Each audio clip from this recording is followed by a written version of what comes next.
Good evening, racing fans. Welcome to racing action from Grand River Raceway for this Monday evening.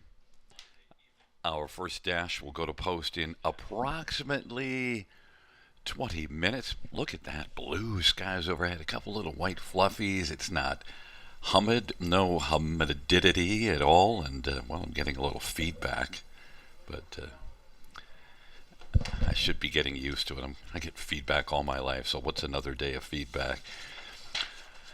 The track condition listed is fast, and the temperature will be recorded as 21 degrees Celsius. Fast track, slow announcer, let's get a look at the changes.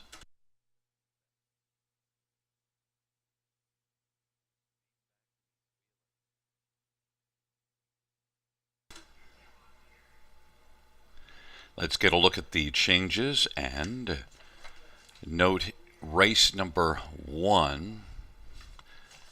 Number one, Esquire changing aluminum to flip-flops up front. That's aluminum to flip-flops up front.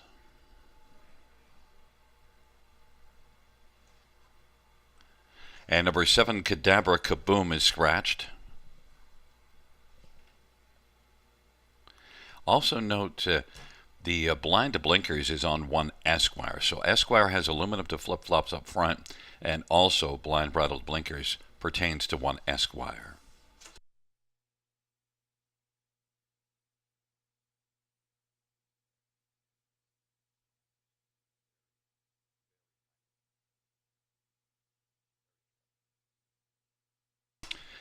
Second race, number 3, Remember the Custard is scratched. Race 2, 3, Remember the Custard is scratched.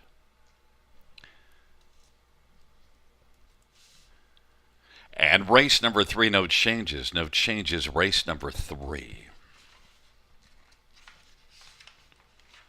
Race 4 will go as programmed, no changes.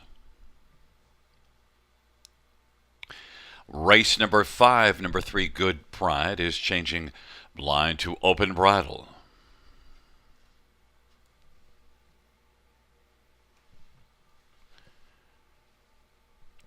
Also note in race 5, number 5, Fast Lane Jane, driver to be announced. Race 6, no changes. No changes, race 6.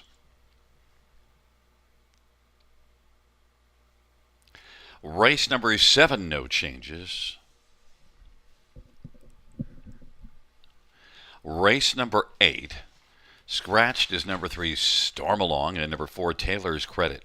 Race 8, scratch 3 and 4. And the 9th race, number 9, D, changing aluminum to steel shoes up front. And also note driver to be announced on the 9, Scotty Coulter not on that drive. Those are all the changes that we have at this moment. Once again, reviewing races 1 and 2. Race 1, Esquire, changing aluminum to flip-flops up front and blind bridle to blinkers. And number 7, Cadabra Kaboom, scratched. And in the second dash, scratched is number 3, Remember the Custard. 17 minutes to post time to our first dash, and time to bring in our handicapping expert, Sugar Doyle, who's also going to give a lot of commentary through the evening. And we have a couple of scratches in the 8th race. Maybe what we should do is try, I don't know if it's ever been done before, but has anybody ever called a race remotely where they're not at the track? Because maybe we could do that for a first time. I'm not quite sure. I was asked years ago if I'd be able to do that for a racing outfit elsewhere, and I said I'd be game. But I know I finished up a card for you there last week, following the official and prices and stuff. You had to boogie on out of there, and I went back and caught the broadcast sort of replay on the end of it. There's not a whole lot of a delay on my signal going into the broadcast here, so anything you want to try, Gary, I'm always game. You know what I did one time? Frank Saliva and I split a race where I called the first half and he did the second half, and we transitioned, right. And we figured out exactly where we would split it, and we didn't tell anybody we were going to do it, and that was kind of fun. And I was surprised that I Frank was up for that. I mean, people know I'm up for anything, but Frank's maybe a little more professional than I am. well, that's just having fun, right? Some entertainment. I know when we have done some harnessed the Hope events in the past here in London. Had a few of the ladies that have competed in harness the Hope and the racing under saddle events. Might have been Lindsay Kerr. It might have been Britt Kennedy come up and shared a race call with me, and it's just something different, right? Nothing wrong with going outside the box now and then. Well, we got to. And look, it was my idea to get Dawn Lupel calling races, and we had her here for her debut. Was a night at Grand River with the ladies' night. Sure. Just shake it up a little bit. Uh, and also, it landed. There was a day that Flamborough and Grand River were racing together, and I thought it's perfect. So I asked her about 5 or 6 weeks in advance, and she said, "Yeah, I need to practice a little bit, but yeah, I think I could do it." And look, I'm glad that people think it's really hard, but we'll keep this secret. Nobody will hear this. It's actually not as hard as people think. Don't tell anybody. Hey, when you have a passion for it and you get to do something you love, they say you'll never work a day in your life. Well, it's been that way for me for going on 20 years now. I love what I do. Sugar, the only thing that I can hope for is that I don't end up having to go back to working for a living because I don't think I'm built for working for a living anymore after having Oh, more than 30 plus years of living like this. oh, Gary, I've done the 8 to 5s and the 9 to 5s in the past, and I'm such a night hawk now. And I knew that long ago. Mom and Dad, they always had a little trouble getting me up and out the door for school in the mornings. But these evenings and the afternoon work in horse racing, I love it.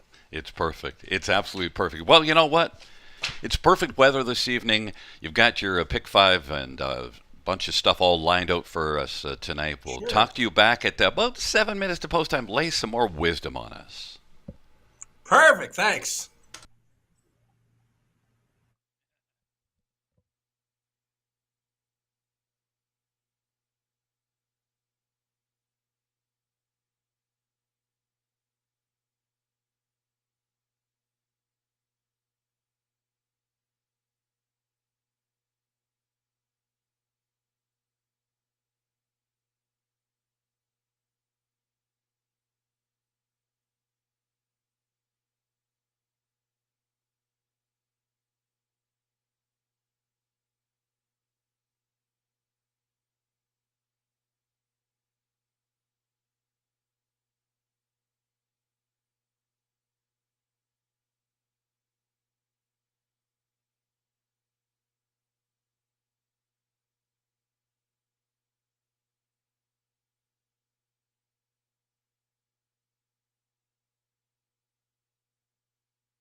Welcome back to the show, everyone. You're watching Grand River Raceway Monday evening. We return for a week of three programs, 6:20 start times for Monday, Wednesday, and Friday evening. We got 9 dash card on tap this evening. We'll complete the back half of the card beginning in race 6, starting with a late pick 4. So there is no late pick 5 in play this evening with 9 races carded. Again, we'll finish up the back half beginning in race 6 with a late pick 4 beginning.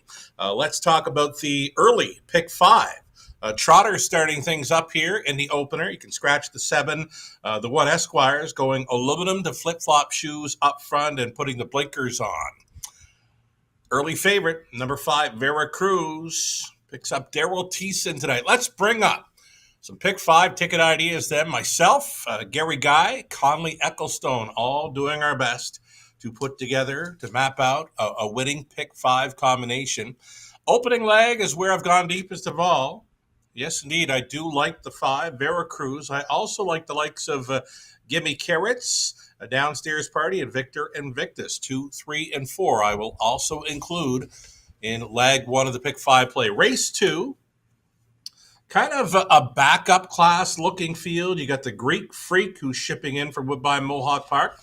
Picks up Garrett Rooney in the sulky. I'm using that one on the rail. Rye finds a great spot post 2. And then number 6, Beach Tour, with a reduced field of 5 now after the 3 came out. Beach Tour is fitting in well.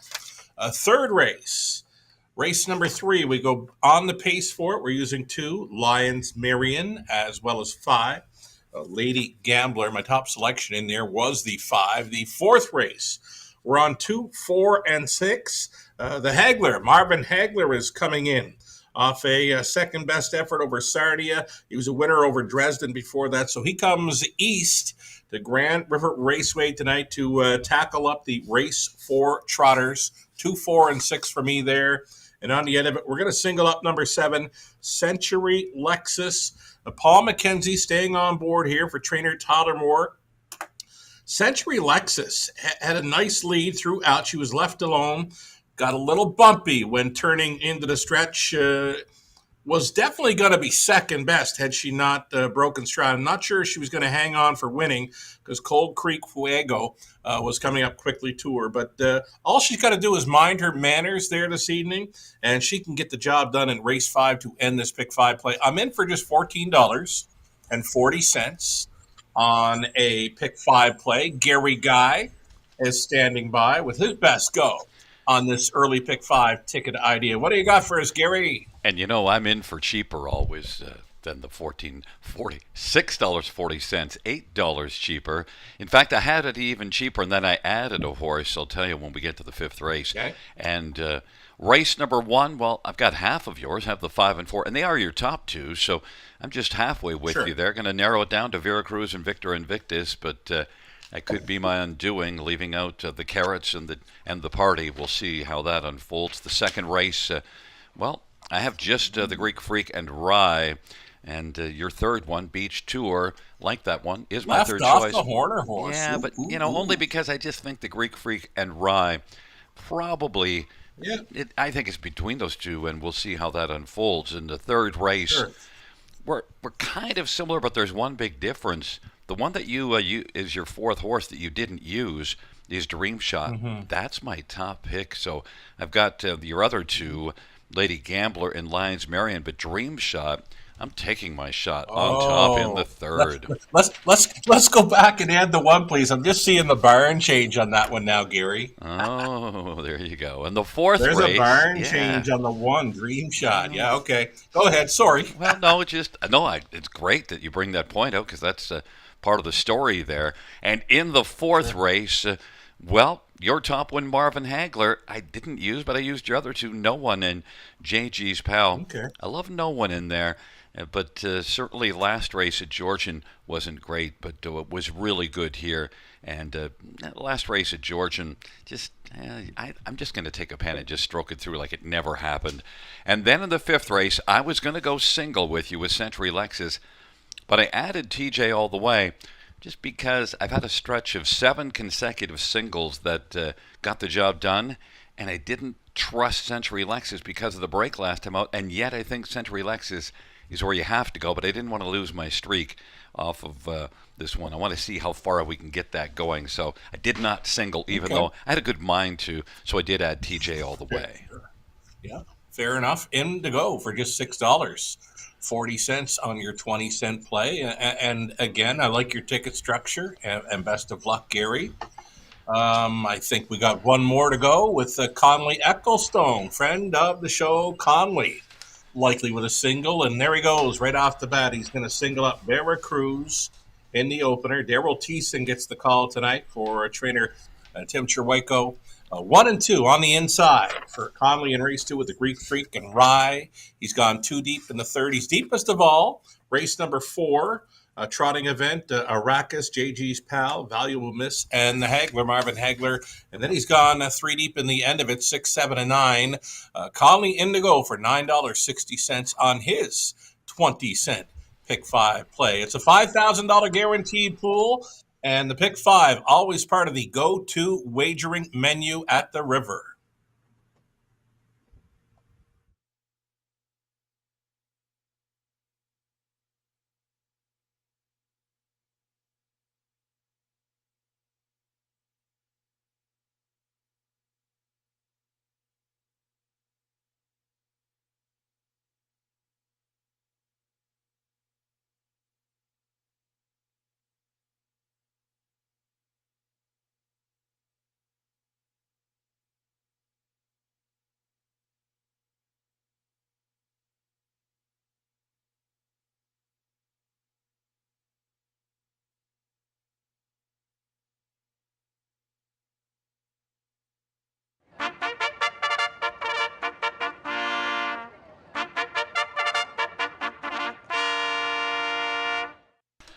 Field 4 race. Number 1 is on Post Parade, the Omega Alpha Pharmaceuticals Post Parade. And 1 is Esquire, semi-filia for Mark Winnicott and Don Smith and Donna Parker and John James.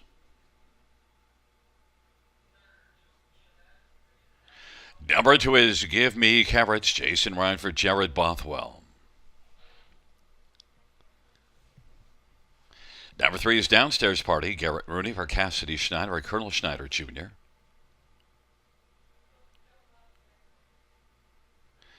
Number 4, Victor Invictus, Phil Houdon for Jerry Duford and Homestretch Holdings.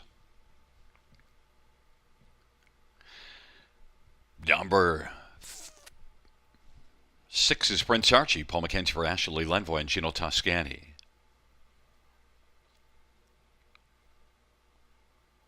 Eight is Wanda's Wonder, Doug Henderson for Quantum Farms.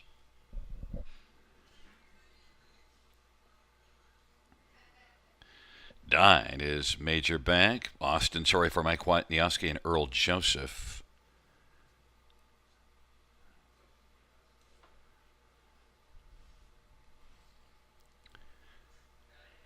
And note that number 5 is Veracruz, Daryl Thiessen for Timothy Cherwayko and Gary Green, absent from the parade. Field of 8, race number 1. Let's, get a look and we'll see if we can find Veracruz. And we found this one for our top selection. And the fans have found this one 9-5 on the board. And that last race was the trailer post and now gets nose on gate.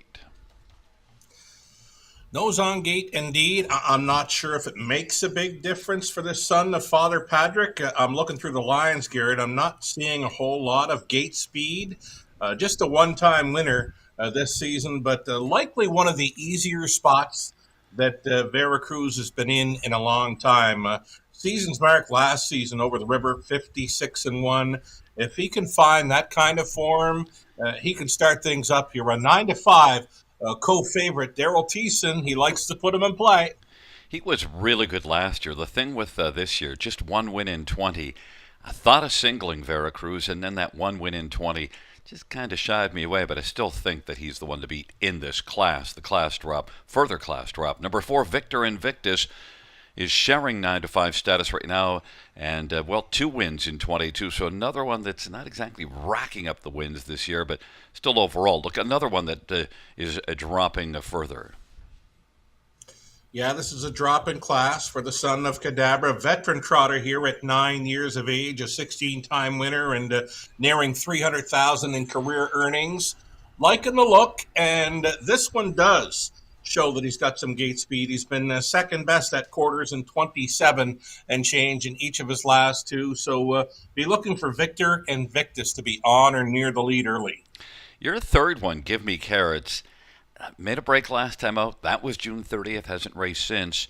But the start before it, June 23rd, well, really was just outstanding. And that was in this class. Right. If he can find that type of form for this one tonight, he gets a big shot. The two, Give Me Carrots. Jared Bothwell has got a couple in to go here early in the program. We mentioned up in race number 3, Dream Shot on the rail. Now starting for trainer Jared Bothwell. That's a barn change with Brett McDonald hopping on board. The one Dream Shot could be one to think about. Leg 3 of this pick 5 play. Starting up, Jared Bothwell gets a couple of good chances in the early going to hit the winner's circle. One that you used, a downstairs party. The fans are not with you, 19-1, but boy, drops a little bit in class. Maybe it's, I guess I'll take that back. Not really a class drop, but you know what? Downstairs party, you get G money for Cassidy Schneider, and there's some things you can look at in there to be positive about. Does show 28-3 on the end of his mile last time out. No, he'd need things to set up for him. He's kind of gotten over his braking issues. There's not an X throughout his program lines. I know in London had a hard time putting together some clean lines there. And we've seen Cassidy Schneider show up a few times last week, a big winner and a big deuce at a big price. And here you're getting 18-1 for a Schneider trainee with like you said, G money on board at 17-1. I'm going to try him in the top 4 here. You know, the one that I want to touch on is number 1, Esquire. And I'll tell you the reason why. Well, Esquire dropped down to this class last time out 10-1 and really didn't accomplish much. But aluminum to flip-flops up front, also blind bridle to blinkers, and, well, changing up the equipment. This is one that's found the winner's circle 48 times and 474,000. You get 16-1. Just might be a play because of the changes. And we talked about how the other ones are a little on the wind shy. This isn't one that's wind shy. Even this year, 6 out of 18. Yeah, I got there a half dozen times. And Mark Winnicott, obviously looking to switch things up with the shoeing change, the bridle change, the blinkers. So maybe Esquire wants to show up, find some of that veteran form. 12-year-old son of Cadabra, as you mentioned, 48 career victories, and tonight could be the night. Yeah, and you only have to go 3 back to see. This one blasted to the front and was second in that race in a dead heat. So you only have to go 3 back to find a competitive mile for Esquire. And then, of course, you get all that back class as well. So just if you're taking a flyer at 1 at a price, you get 13-1. It's a field of 9 for field of 8. Race number 1, Esquire, Give Me Carrots, downstairs party. In the center, Victor Invictus and Vera Cruz. To the outside, Prince Archie and Wanda's Wonder. And the second tier, Major Bank.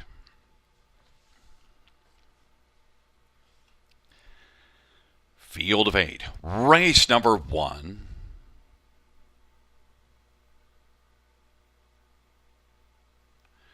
Field for the first race is at the start, and Give Me Carrot spots the field a little bit of distance, about 3 lengths, and Esquire on the inside is going to press out with Victor Invictus and Vera Cruz, and Major Bank is racing fourth, and Downstairs Party and Prince Archie.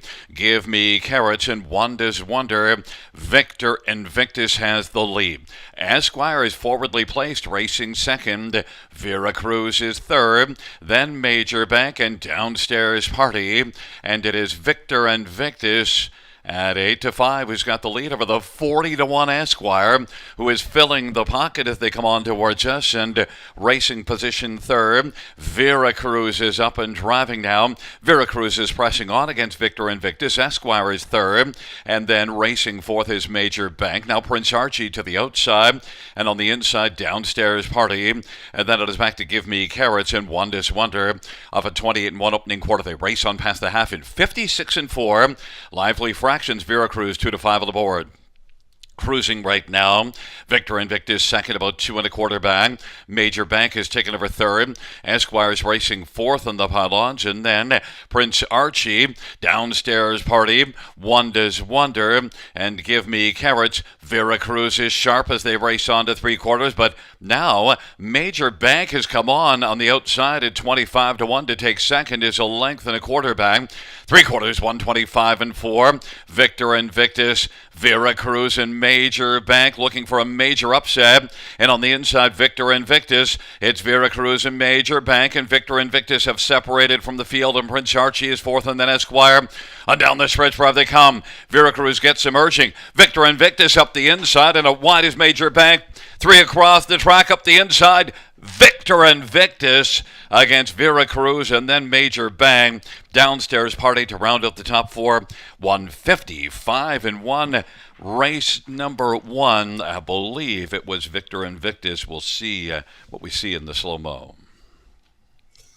I'm going to go with what you believe as well, Gary. I know the outside gets favored in those tight ones, but I think the four, Victor Invictus, had the good late momentum. Plus, he looked to be on top, maybe by a head, when they did hit the line. And so there you go. A second choice at 8-5, starting up. An early pick 5 at the river. And if it holds that way, one thing Rob taught me, it's not so much the price of who wins, it's who you knock out. And Veracruz Sure. might well be a single on a lot of tickets.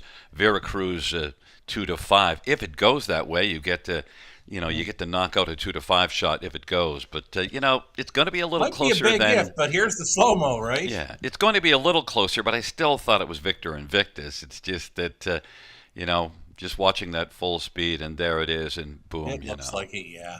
It was exactly Big the trip by distance the I nine, thought hey? it was. Yeah, yeah. Big trip by the 9 going first up a long ways, and just the second start back off the layoff angle. Certainly one to look for next time, but no shot. You'd get 25-1 on Major Bank where he shows up next. Do you know how many pick 5 tickets would have hit the floor with Major Bank winning there with Veracruz and Victor Invictus? I would think 90% plus. In fact, sometimes what surprises me when we see the live money after a first race, you'll see a horse that's fairly sizably bettable, and a big chunk of money drops out, and you think, what? Yeah, I see it all the time, right? And you know what? Early pick 5, well supported this evening, Gary. Well up and over $10,000 in that pick 5 pool. And a big 2-5 player goes down to defeat in the opening leg. We tried to find horses to use under the 4-5, which were the top two that we both used. One of yours you added, Downstairs Party at 45-1, does get in. That was your fourth choice. Yeah, again, if Garrett Rooney's on anything at the river, anything, whether it's a favorite or a long shot, he's a must play in those exotics. There is look at Victor Invictus, the winner. 9-year-old Cadabra Bay gelding by Homestretch Holdings, and Jerry Duford's the trainer. Phil the Thrill Houdon, the winning driver. Third win for Victor Invictus on the season. 17th lifetime, victorious in 155-1.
First race, number 4, Victor Invictus, 550, 210, 210.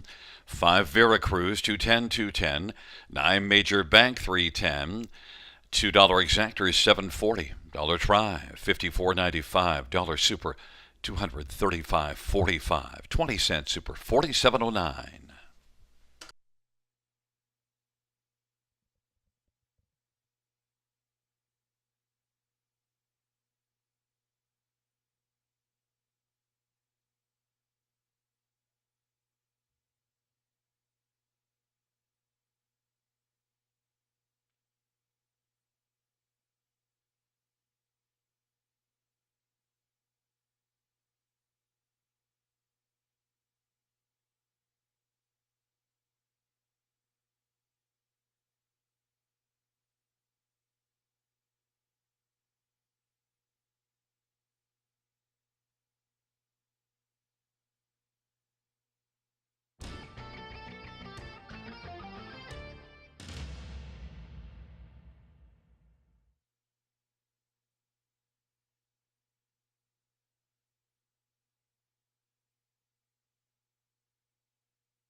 The first race order finish from the top. So 674-125 scratch 83. That's 674-125 scratch 83 in the bottom.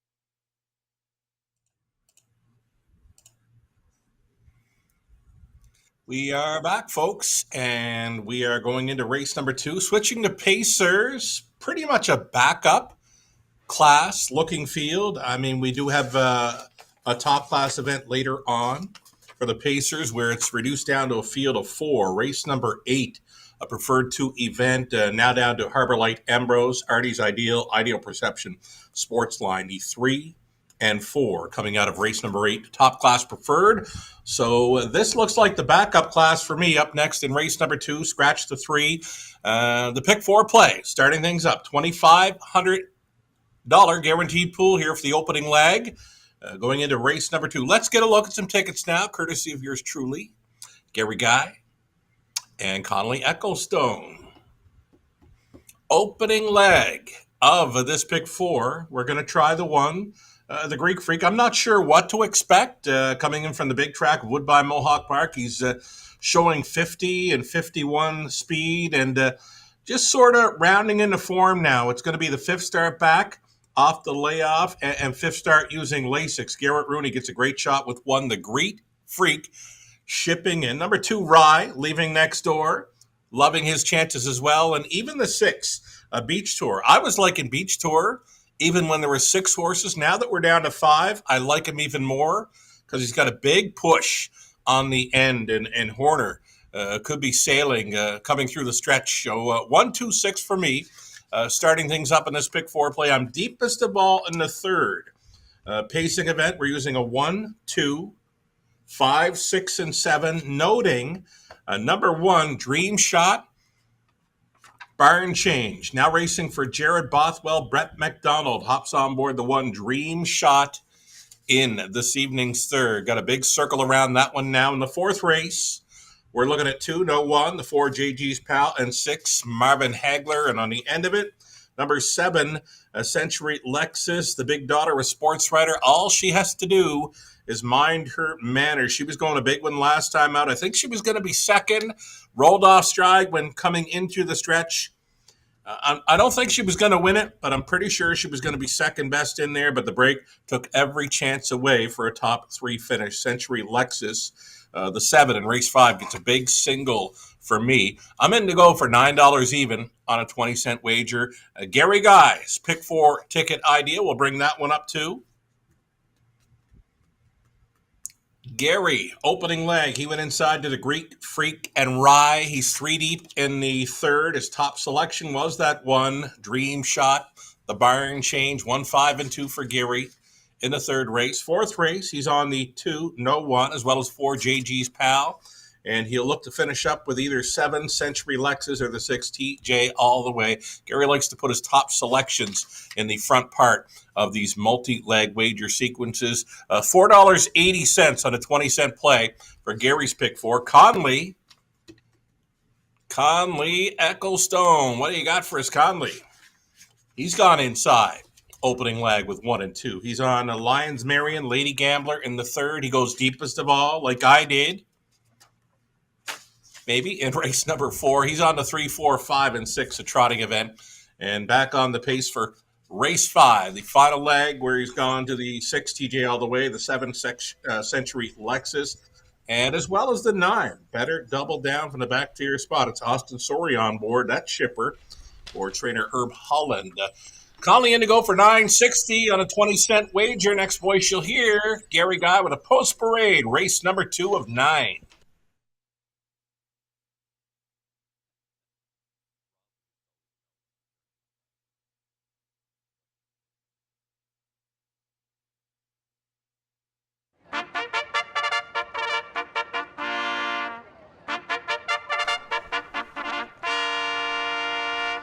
Field for the 2nd on parade. 1, the Greek Freak, Garrett Rooney for Desiree Jones and Gino Toscani. Number 2 is Rye, Daryl Thiessen for Gerard Demers and Yannick Marquis. Number 4, Tuco Rasp, Phil Houdon for Lindsay Kerr. Number 5, Smokestack, Jason Ryan for Brett Lester and Michelle Tart. And number 6, Beach Tour, Mike Horner drives and trains for RAW Equine and Mark Horner. Field of 5, race number 2, and Sugar, before we look at these horses, you remember my comment about the pick 5 and how often a horse that was very playable wins and yet a big chunk of money fell out. 75% of that money fell out, even though $5.50 winner Victor Invictus wins in the first race. Yeah, I think it goes to show, when there's a 2 to 5 or a 1 to 2 favorite on the board and people are scrambling late to get their tickets in and get them wagered, a lot of people will single up a heavy favorite and then hit a bunch of horses, stretch them out in the final legs. And it happens quite a bit. I was actually watching a red mile race this afternoon with a pick four carryover, and I got looking at it and I said, "Well, there's a heavy favorite here. Let's single up this horse in the opening leg and go deep in the second, third, and fourth legs. Wouldn't you know, a 58 to 1 shot takes the final leg of that pick four, and yeah, sometimes you don't even need a program, Gary. Yeah, kaboom, just like that. By the way, also in the fifth race, for those of you looking into the pick four, the last leg of the pick four, Damian McClellan will drive that fast lane chain. Race 5 fast lane chain, Good Damian to know. McClellan. I'm going to mark that in there right now. So Damon let's McClellan for the 5 in race 5. Yep. let's get a look here in this second race. We're going to start with number 2, Rye. Now, my top one is number 1, the Greek Freak. But you know what I have to say to you taking the 2 on top? Why not? Rye not. Let's go with Rye. Daryl Teeson staying on to drive. Now, this horse has been like racing ninth, eighth, and ninth in his last 3 outings. No shot that's going to happen. He's going to stay a whole lot closer tonight with a field of 5. So Rye gets a big chance here, Gary. Yeah, I think so. And look, I could be scared off of him because dropping, preferred to class and steps down one level for this starter, actually maybe a couple. And also, you see that big back half in a mile of 53. And just before that, you're seeing some Yeah. 51 and change miles. So even though you're not seeing the form, look, 2 races ago, that's a tough class, July the 5th, 51 and 2, and was beaten only 4 lengths. So Rye is a pretty solid one. Yeah. Number 1, Yeah. the Greek Freak. And Look at another thought on Rye, then. Go ahead. yeah, no, I was just going to mention when you look at the starts where Rye went over to Woodbine Mohawk Park, always racing tougher versus the Greek Freak there. So that's something to consider as well. Yeah, you compare them and just to see. And, the thing with the Greek Freak, I think he looks pretty good on the track right now. He does too. Big, tall son of Captain Treacherous. He's got that Captain Treacherous look to him. He gets Garrett Rooney hopping on board for the catch drive, and Garrett hopping on board. I've watched him for a number of years in London and at other tracks in Ontario. Garrett Rooney hopping up on one that he hasn't driven before, or even if he hasn't been on it for a long time, does okay with them.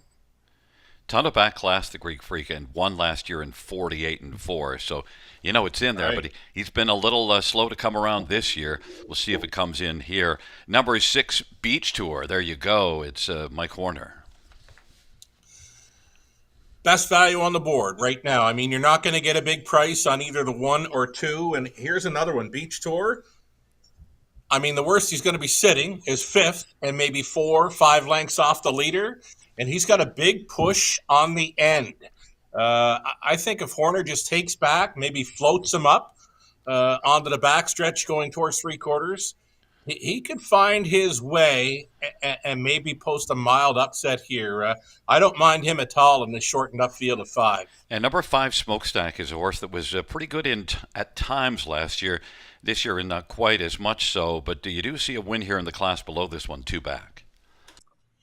Yeah, for me, I think both the 4 and 5 just outclassed here. I mean, it could be a battle for fourth between the 4 and 5. Honestly, that's just the way I see it right now, Gary. It's a field of 5 for race number 2. I took the 1, Greek Freak, but, sugar's on the 2, and Rye not.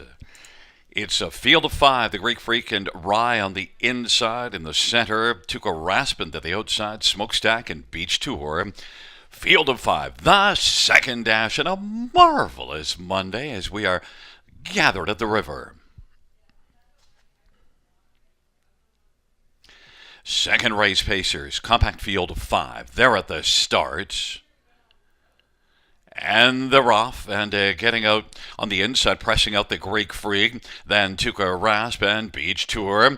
Then it is back to Rye and Smokestack, but the Greek Freak leaves well and he's got a lead of about 2 1/4 right now over Tuka Rasp, who's right now second, and Rye is third.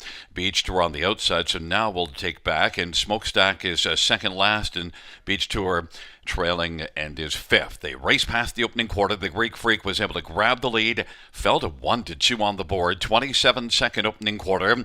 The Greek Freak and Tuka Rasp and Rye is racing position to third as they race their way on past us, and the trailing pair, Smokestack and Beach Tour, off a 27-second opening quarter. The Greek Freak and Garrett Rooney looks to pick up a second panel breather with no one coming on the outside. May well have a second panel breather, and is leading by a couple of lengths right now as they enter the backstretch, and now by about 2 1/4 over Tuka Rasp and then Rye. 55-4 the half, 28-4 second panel.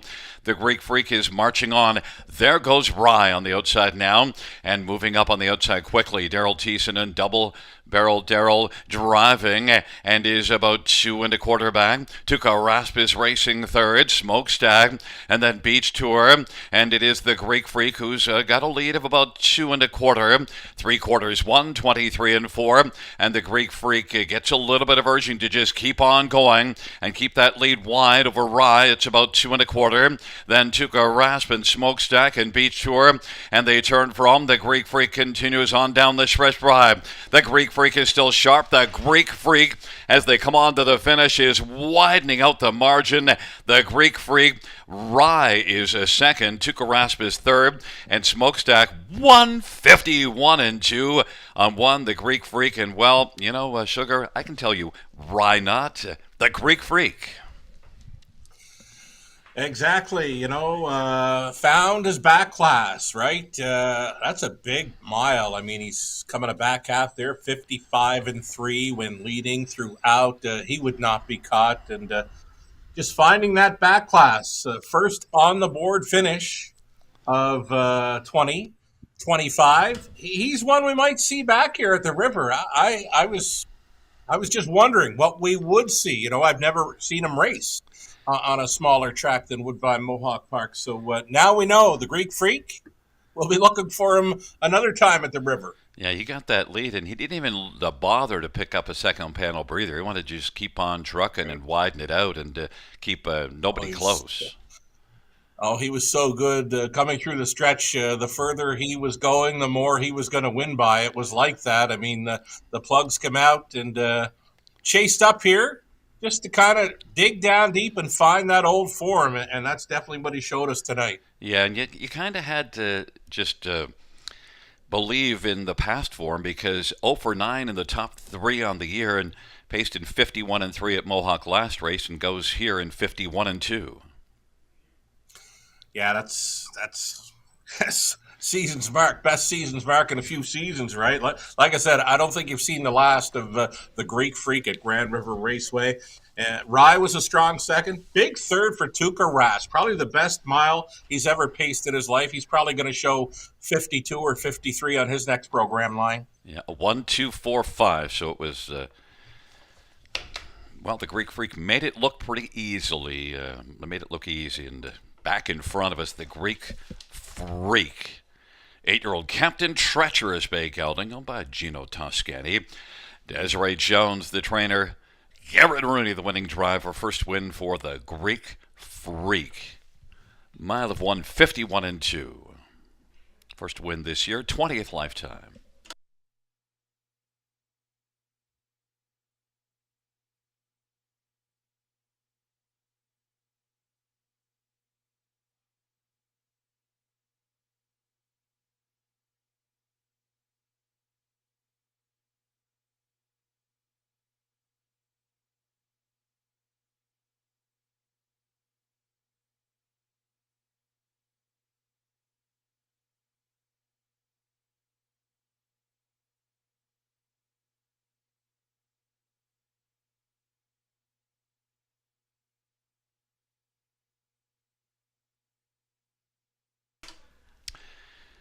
The second race payouts: one, the Greek Freak, $3, 210, 210. Two, Rye, 220, 210. Two, and number four, Tuca Rasp, 320. $2 Exactor, 460. Dollar Try, 1230. Dollar Super, $30. And a double of 4 and 1, $10 on a $2 ticket.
The second race over finish from the top is a 1-2 scratch, 3-4-5. That's 1-2 scratch, 3-4-5 at the bottom.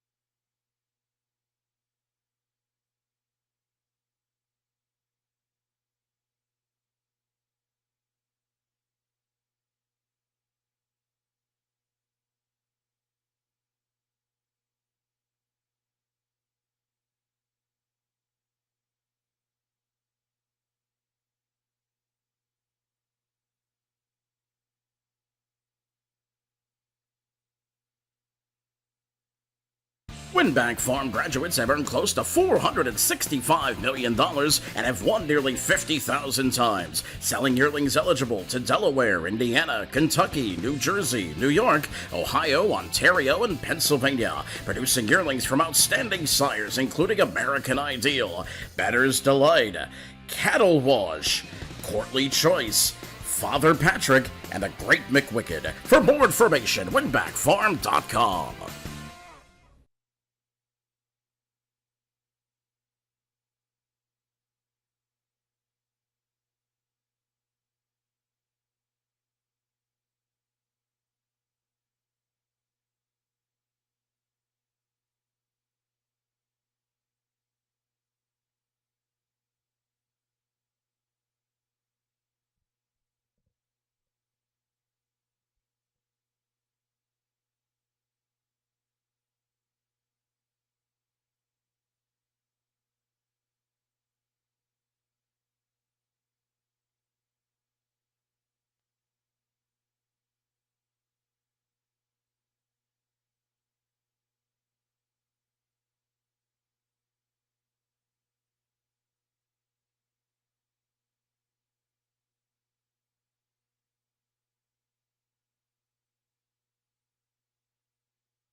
And fans, there's a look at the paddock camera presented by the Ontario Equine Education and Employment Program.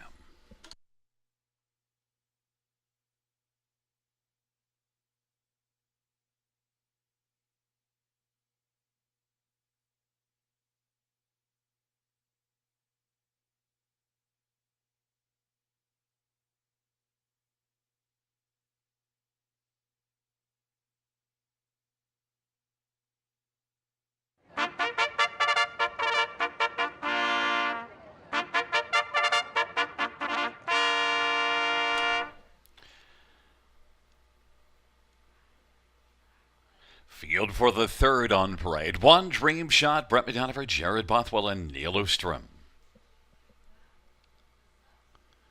Number 2, Lions Marion, Jason Ryan for Anthony Beaton, and 3 Lions Racing. Number 3 is Rosie Beach. Mike Horner drives and trains for Doug Wilson and Mark Horner. Number 4 is Kathmandu, Natasha Day for Peter Core and Don and Heather McGregor. And number 5 is Lady Gambler, Daryl Thiessen for Matt Dupuy and Dr. Ruth Irving. And number 6, Better Bell, Garrett Rooney for John Chikeen and Robert Pooley.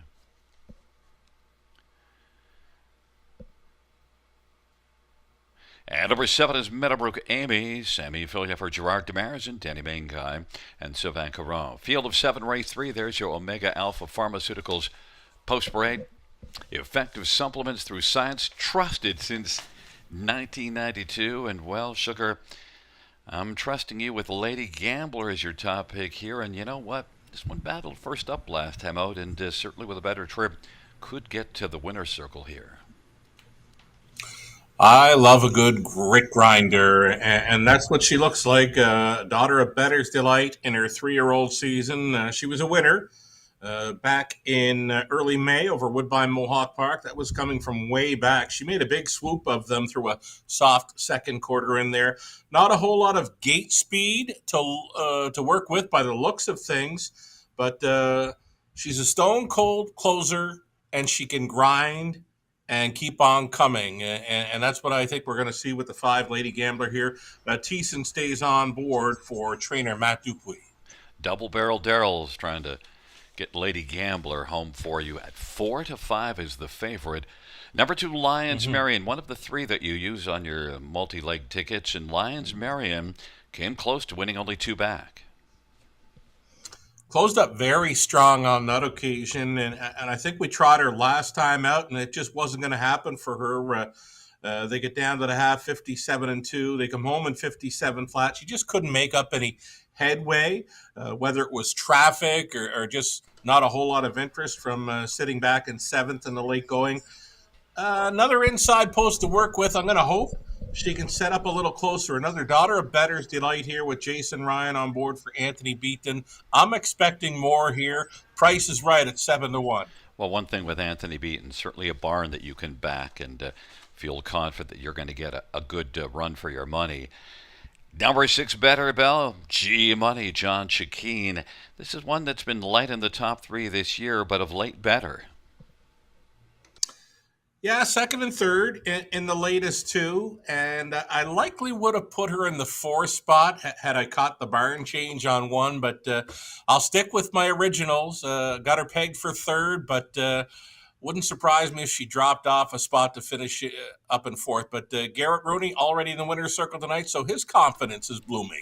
It'll be interesting to see if Better Bell does leave out as well from post 6, because the last 2 races, this one was up closer to the pace and sat the pocket, and that probably is part of why things have gotten better for Better Bell. So G Money just might be sending this one.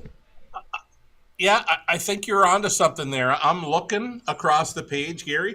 There is not a whole lot of gate speed in here. So Garrett, if he's looking at the program, his best shot likely is to put this one up into the top 2 or 3 in the early going. Well, it's served her better of late, so maybe you just, if it wasn't working before the other way and this is working out, now's not the time to change it up if it's working. And 12-1 would be a beautiful price. But you know what's not a price, so maybe you don't need to feel bad? One Dream Shot. The late money is coming for number 1 Dream Shot. Barn change. Well, back to the barn of Jared Bothwell. You look down at the bottom of the program page, September 30th, 2024. Winner in 56-2. The life best came for trainer Jared Bothwell, and she's back in that barn tonight. Brett McDonald hops on board this one. Horse players have caught on to that barn change, and they are coming for this filly late. And look, it's not like there isn't something recent enough. June the 16th here, 2nd beaten ahead in 54-2, and 2nd beaten to Stylish Stella, which is a good measuring stick. Indeed. I mean, I've watched her. I think I've used her in my multi-legs last few starts. Just traffic, right? If you're sitting midfield and you don't get rolling, chances are you're going to take a shuffle. And last time out, sitting 9th at the half, no real true shot. She still come home in 28-2. Look for a whole lot more from number 1 Dream Shot here at even money. One that I'm curious about, because you could maybe throw this one on the bottom of the ticket at 30-1, and just because it's a first start, Gerard Demers, is Meadowbrook Amy semi-filia. Gerard's got only a 320 training percentage on the year. First start for him with this one. Coming up from south of the border, showing 59 over Saratoga. I don't know. I think we're going to have to find a second or two, but definitely one to keep an eye on to see how she responds to the Demers barn change. Well, it is a field of 7 for the 3rd, and they're turning their way into the backstretch, gathering speed, approaching the start.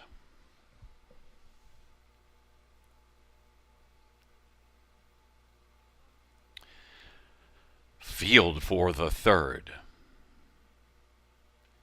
is at the start, and they're off, and from the outside, Better Bell and Meadowbrook Amy and Lady Gambler, and on the inside, Dream Shot, now Better Bell, and Dream Shot and Better Bell is going to press on, and Garrett Rooney with Better Bell at 16-1 is on top. Dream Shot is right there filling the pocket, and then Rosie Beach and Lady Gambler and Kathmandu. Meadowbrook Amy look to be leaving a bit, and then took back and is now second last, and Lions Marion is trailing the field. They come off the turn, and now stepping out is Dream Shot, and Dream Shot wants to come on now and grab the front from Better Bell, who's going to be racing the pocket.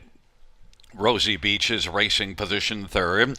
Then Lady Gambler and Kathmandu. Meadowbrook Amy lines Marion 27-2 opening quarter. And Dream Shot 6-5 on the board has the lead. Better Bell is getting a good spot in the pocket, but is already 2 lengths back because Dream Shot is stretching it out. Lady Gambler coming on the outside though. 56 3/2 off a 27-2 opening quarter. Dream Shot, Lady Gambler alongside Better Bell. That pair is both about 2 1/4 off the lead. And then it is Kathmandu racing. 4th and 5th is Rosie Beach. And 6th is Meadowbrook Amy as they race their way on to 3/4 off a 56 3/2. 3/4 put up by Dream Shot. 125-1.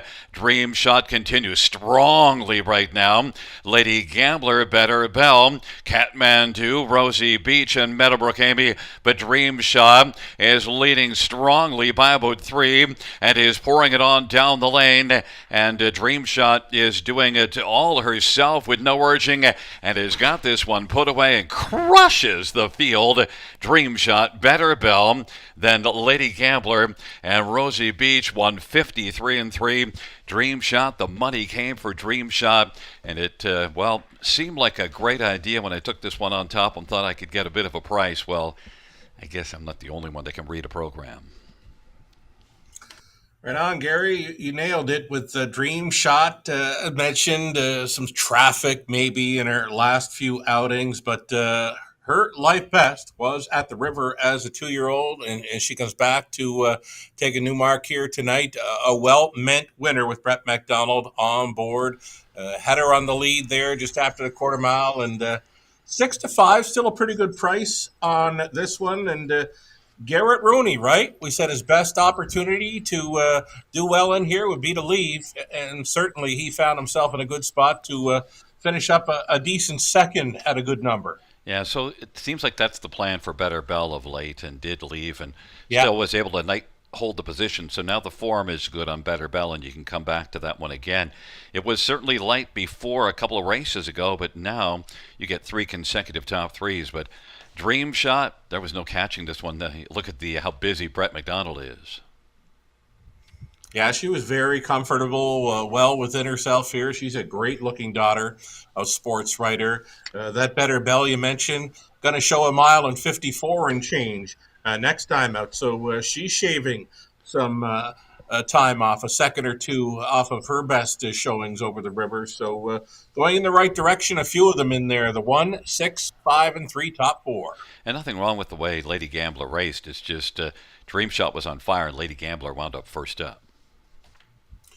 Yeah, tough spot to do it first up for a long ways, right? Like out for likely a half mile. And that little 2, Lions Marion, sitting well back again, just not really interested.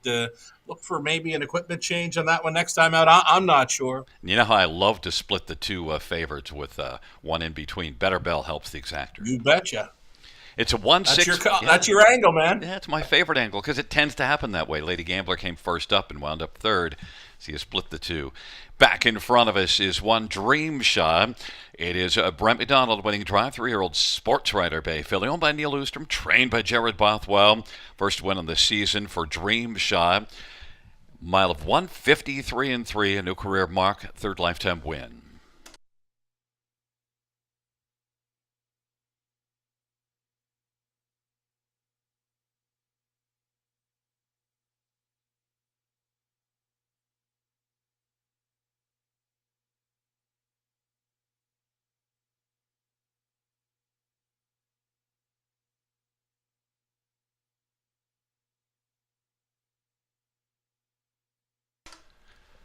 Third race, 1 Dream Shot, 440 to 72.10, 6 Better Bell, 17.20 and 5.80, and 5 Lady Gambler 240, $2 exactor 9.90.80, dollar try 81.05, dollar super 539.50, 20 cents super 107.90.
third race or a finish from the top. 1745326. That's 1745326 in the bottom.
Winback Farm of Ontario is home to outstanding sires, including three-time millionaire pacer tattoo artist who is new in 2025, the last great son of the legendary Some Beach Somewhere and multiple stakes champion Beach Glass, Meadowlands Pace and Ontario Sire Stakes champion Lawless Shadow, and the richest pacing stallion in all of harness racing history, the great Hall of Famer Mick Wicked. Also standing at Winback Farm, Archangel, Better Than Cheddar, Betting Line, My MVP, and Trixton. For more information, visit winbackfarm.com.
There's a look at the paddock camera presented by the Ontario Equine Education and Employment Program.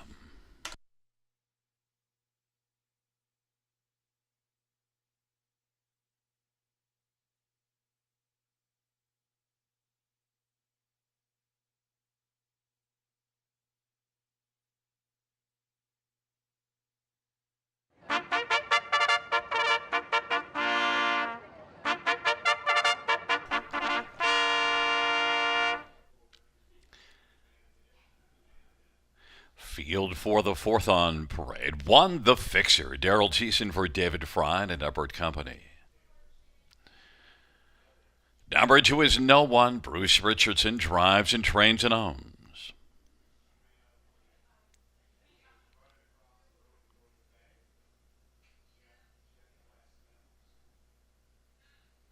Number 4, JG's pal, Jason Ryan for Brian Lawrence and Stuart Lawrence.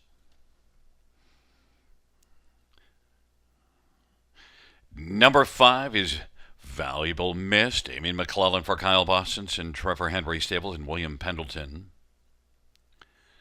Number 6, Marvin Hagler, Brent Madonna for Mark McQuarrie and Mary Pedden.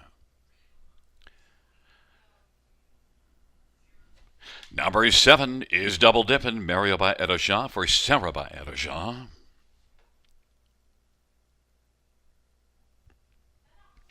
And 3, Zarak is Austin Sorry for Francis Guillemette. Field of 7, race number 4. A really nice bunch in here, Sugar. And, I'm a little worried that I didn't take Marvin Hagler. But, one thing, if I'm wrong about not having Marvin Hagler, I noticed that Ken Middleton and I both don't have this one. So at least if I'm wrong, I've got company. But you're all over Marvin Hagler at a nice price of 8-1. I saw that when I was looking at the selections, and I'm like, am I wrong with the 6? I don't think I am, and he looks fantastic on parade. 8-1, heck of a price. He's kind of fresh, too. I mean, he missed most of June after making a break, early June, in a start over Grand River Raceway. They took most of the month off then, went over to Dresden, get some confidence, won it easy there as a heavy favorite. Then he's second best from last and the latest. And on parade, I watched him. He's got a bit of swagger happening tonight, Gary. I kind of like the Hagler here at 5-1. Plus, the one that beat him, April Duford's actually a very nice trotter as well, so it's a good measuring stick. I'm kind of siding that I wished maybe I threw him somewhere, but you can't like them all. There's a bunch of good ones in here. One of those good ones, and the one that I thought would be the favorite is number 4, JG's Pal. This is one that was really outstanding last year. That last race here might be signs that JG's Pal is getting ready to rock and roll. Yeah, going in the right direction. I think I picked this one to win last time out, just come up a little bit short. Serenity Cruise in there. Serenity Cruise is on a roll right now, maybe 2 straight victories over the river. So JG's Pal could be sitting on a big one. Horse players think so. Odds on right now. And next we'll get to number 2, No One. And I got to tell you, one of the things, people will look at No One and think, 6th beat in 7 3/4 last race. But you got to look at the pace scenario. This one didn't leave. They went a ridiculous half, 58-2. The race went in 154-3. So when you go a slow half and you're sitting back, there's nothing to do. Came 56-2 back half. You can't, that didn't gain any ground at all. But it's not like she wasn't going well. It's just because of the slow half. I like her, and I like the look of her. As you mentioned, nice back half in the latest, and the sharp victory before that over the river in 56-4. A 4-time winner this season. Again, she looks great here for Bruce.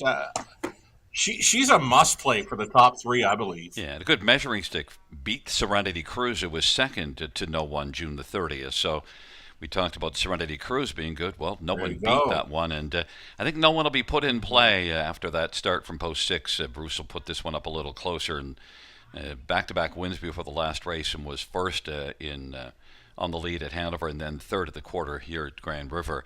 Number 7, Double Dippin'. We both used this one somewhere on the ticket, and Sarah Erja get some solid numbers, and double dip and show some flash at Woodbine. 54 and 2 is a decent mile.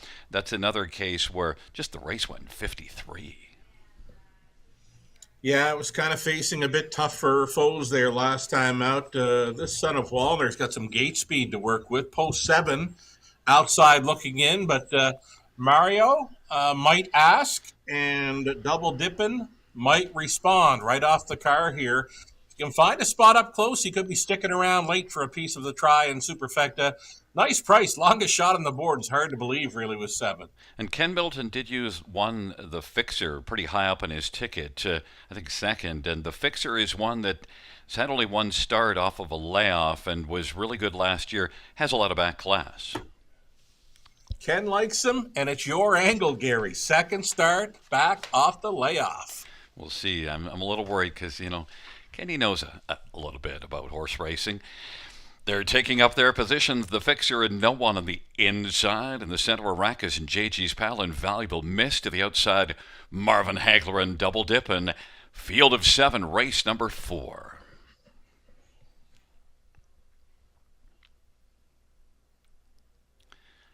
Field for the 4th race. Gathering speed, approaching the start. They're at the start of the rough, and Arrakis is going to blast out. No one and the Fixer. The Fixer is second, and no one is racing a third right now. And then 4th is JG's Pal. No one didn't want to back into the 3 spots, so will press on alongside the Fixer. Then JG's Pal. Then it is back to Marvin Hagler and Double Dippin'. And Valuable Miss. Arrakis at 23 to 1 has got the lead, and no one's going to press on the outside, and the Fixer on the inside. 27 and 2 opening quarter as they race their way off the turn. Arrakis has the lead, and no one is going to try to drive up and clear to the front, and no one wants to take the lead, and now clears to the front of Arrakis, and then the Fixer, JG's Pal, Marvin Hagler, Double Dippin', and then back trailing is Valuable Miss off that 27 and 2 opening quarter. No one and Bruce Richardson has the lead. Advantages a length and 3/4 of Arrakis. JG's Pal is going to come first over. The Fixer is racing 4th. Marvin Hagler second over. Moves up on the back of JG's Pal. Then Double Dippin'. 56 and 1 halftime. Well back, Valuable Miss. And no one right now looks sharp and leads by 2 1/4 over JG's Pal. Now by 2 1/2, JG's Pal. Marvin Hagler now wants to bring the fight to no one. And Marvin Hagler is punching hard and has come on to take over second. It is no one. Marvin Hagler, JG's Pal, and Double Dippin'. No one's lead is shrinking as Marvin Hagler now is getting up close, and Marvin Hagler and no one, and JG's Pal, and they turn for home. Marvin Hagler, no one, and JG's Pal as they come on down the stretch drive. Marvin Hagler is motoring to the finish and is going to take this one. Marvin Hagler, and then JG's Pal in a photo with no one for second, and then Double Dippin'. 155 and 2. Marvin Hagler, and let's check the price. Nice little 5 to 1 on Marvin Hagler. Loved him, Gary. He showed it on parade, right? He had a swagger to him. He got a perfect toe up in there, and he would never be better than he was on this night. 155 and 2. The Hagler going home with a new mark. Yeah, when you can grab Marvin Hagler, because look, the thing with Marvin Hagler, this is one that you saw this one back at the end of the meet racing in that preferred class. So you know that he fits up there with the bunch, yes. And 10-time winner last year. Yeah, indeed. I mean, when I got looking at his lines there, Gary, the thing that I noticed was that little break, the month of June. He made a break at Grand River Raceway on June the 9th, took the month off to freshen up. And again, the confidence came right back to him. A winner at Dresden, second best at Sarnia, and a light best tonight at the River. I mean, it worked out perfectly. You know what really worked out perfectly? Your top 4, 6, 4, 2, 7. So it's not just you got the winner, you got the super, buddy. Oh, ice cold super. Love it. So after missing on Dream Shot, big time redemption, hammering the super straight up with 5 to 1 on top. Love it, love it, love it. Back in front of us, loving Marvin Hagler as Sugar and Marvin Hagler. 6 year old crazed bay gelding owned by Mary Penn and Mark McQuarrie. Mark McQuarrie, the trainer, Brett McDonald with the driving double in. It's the fourth win for Marvin Hagler this year, 30th lifetime. Mile of 155 and 2 for Marvin Hagler, a new career mark.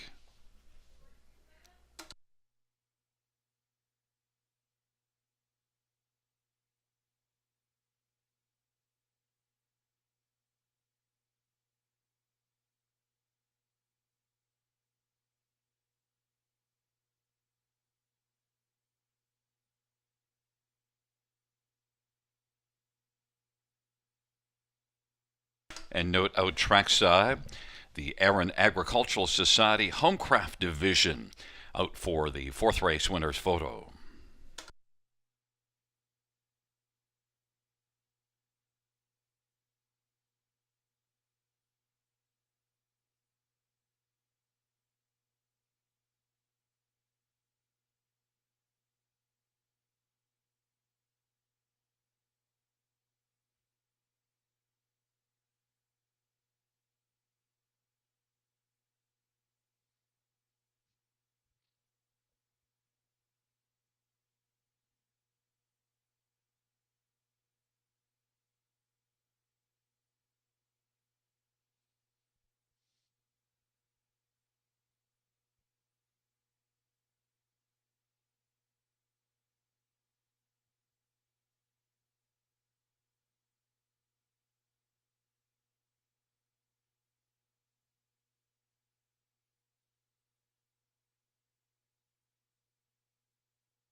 The fourth race, number 6, Marvin Hagler, 1340, 560, and 284. JG's Pal, 270, 210, and 2 no 1, 240. $2 exactor, 33.80.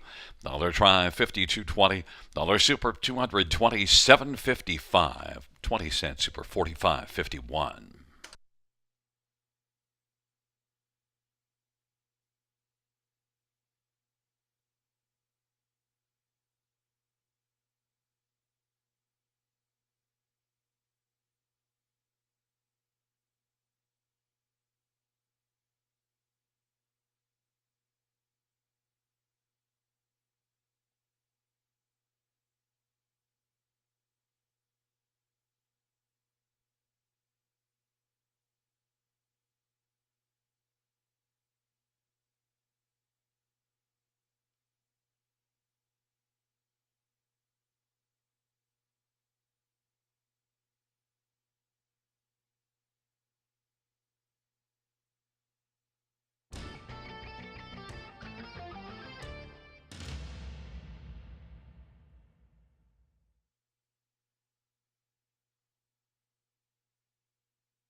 the fourth race or her finish from the top. 5372614. That's 5372614 on the bottom.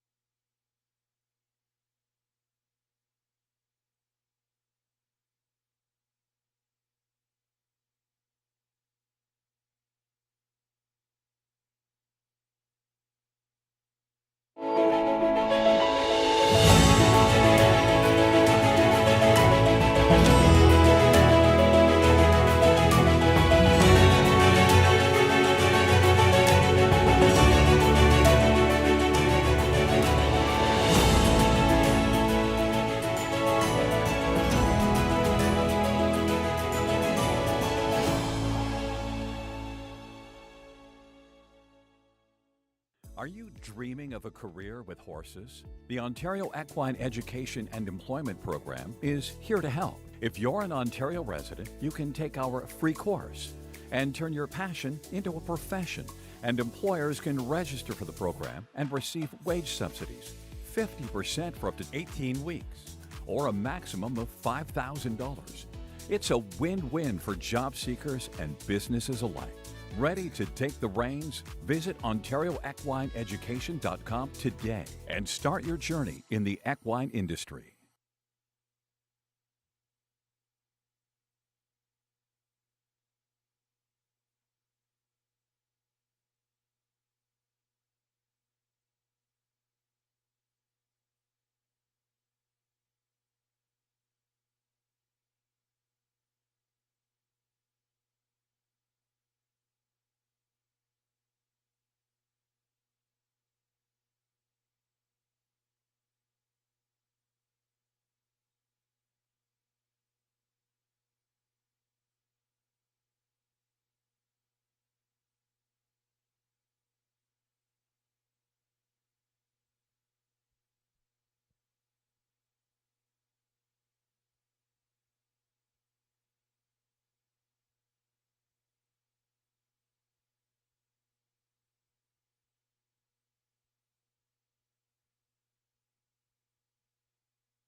Field for the fifth on parade. One is MC Princess, Jason Ryan for Greg McNair, Hut Racing.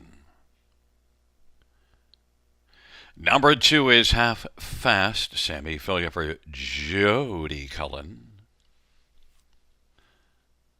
And number 3 is Good Pride, Sylvain Grenier drives and trains and owns.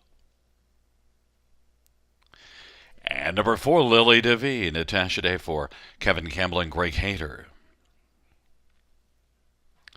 5 is Fastlane Jane, Damian McClellan for Gord Danzatovic and Peter Albrecht.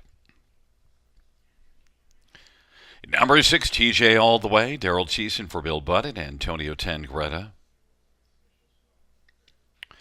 Number 7, Century Lexus, Paul McKenzie for Tyler Moore and Ramasco Group. 8 is St. Lad's Crypto, Garrett and Rudy for Gerald Lilly and St. Lad's Farm.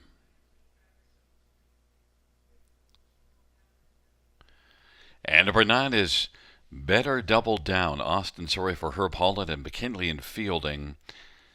Let's get a look at this field for race number 5. And, well, Sugar, we're both on number 7, Century Lexus, even though this filly made a break last time out. I was on her from post position 8 and looking good, and then, oops. Yeah, it was just when turning in for home, right? Just maybe got a little unsure of herself when straightening her up for the stretch drive. I don't know if she stays pacing. I'm not sure she was going to hold on to win. There was a good closing effort by Cold Creek Fuego, who got up for the victory. She was definitely going to be a top 2 finisher in there, but that break took every chance away to hit the board in there. I like the fact that Paul McKenzie does stay on to drive here for trainer Todd Moore, so maybe something a little different. I think he's still got to leave with her in here, but maybe looking after her, paying a little more attention with her when turning for home this time. Yeah, and I think Cold Creek Fuego, your top pick in that race, by the way, I think was going to go by regardless, but would have been second instead of 5th and would have been much nicer. But we're both coming back to Century Lexus because, well, we loved what we saw. Number 9, Better Double Down, is getting some love by the cappers, and you have this one second. I have Better Double Down for 3rd. Yeah, coming in from the big track, right, and does show 54 speed. Not much happening in her latest 2, but just trying to find that form where she was showing in June, the quick speed, and even on the end of it, flashing 27 on the end of her mile. She's yet to hit the board. So for sure, coming into Grand River to maybe find some confidence. And daughter of Better's Delight here, Herb Holland, with a trainee, Austin Sorey, on board from the trailing spot, which is not the easiest of spots for a young horse to race from. Yeah, I shy away from the trailing spot, even more so here than other trailers because of the slanted gate and the way the outside horses blast out of here because of the long straight. The trail pros can get more stuck than often happens elsewhere. Number 6, TJ All the Way, was a solid second, was no threat to win, beaten 7 lengths, but that's a good race to build on. Definitely left with some speed. I see the lineup being the same again this week. Century Lexus to the top, TJ All the Way for a 2-hole ride. And that could be the exactor factor, 7 and 6. TJ All the Way did come on to get second after Century Lexus break. There was no shot TJ All the Way was going to beat the 7 for second had the 7 not made a break. And so it's like that for me. If the 7 stays pacing, I just don't think they can beat her. She's a heavy favorite to complete the pick 5. Right now at 7-2, I could see the 7 dropping sharply in price come post time. And I have to mention that number 4, New Shooter, in race number 6, Natasha Day will drive. Race 6-4, New Shooter, Natasha Day, hot off the presses. How about number 2, Half Fast? I got to be careful to say this one relatively, separating out the words there, Sugar. Right on, daughter of Big Jim here, a homebred here for the Cullens.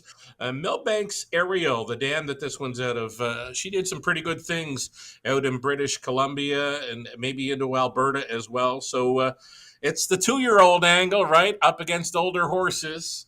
I put the 2-year-olds in for 4th and 5th here. They could move up a spot. I'm not sure what we're going to see, but anytime, I've mentioned it lots, Gary, anytime there's 2-year-olds facing older horses, it gets tough for them. Yeah, and I've heard this name often, Half Fast, because I've heard that comment about my announcing is half fast. Number 1, McPrincess and Jason Ryan on the inside. Yeah, daughter McWicked here has got a start under her belt, so maybe could show more. The thing about the 2-year-olds, Gary, especially with inside posts, I just don't see any early speed to come from them. Yeah, and look, Greg might be patient with this one because the inside might not set out well, and you're a couple of 2-year-olds on the inside with a bunch of threes. So I could see maybe a little more conservative effort. We saw that here also even in the first start, but still one day throw onto the ticket and get a piece.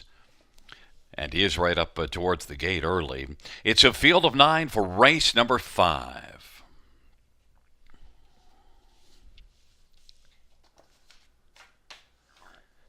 Field of 9 for the 5th race. There at the start of the rough, and TJ all the way is going to blast out also with Fast Lane Jane and McPrincess on the inside, and TJ all the way broke stride. Century Lexus now is going to press on the outside and once again get planted on the lead. Century Lexus, McPrincess is second away, then Fast Lane Jane, Better Double Down, then it is back to Half Fast and Good Pride, then back further to Lily DeVie as they race their way off the turn. Then we've got St. Lad's Crypto and trailing TJ all the way after that early break, and Century Lexus is leading by about 5 or 6 as they race on up towards the half of a 27-1 opening quarter. And Century Lexus and Paul McKenzie leading comfortably.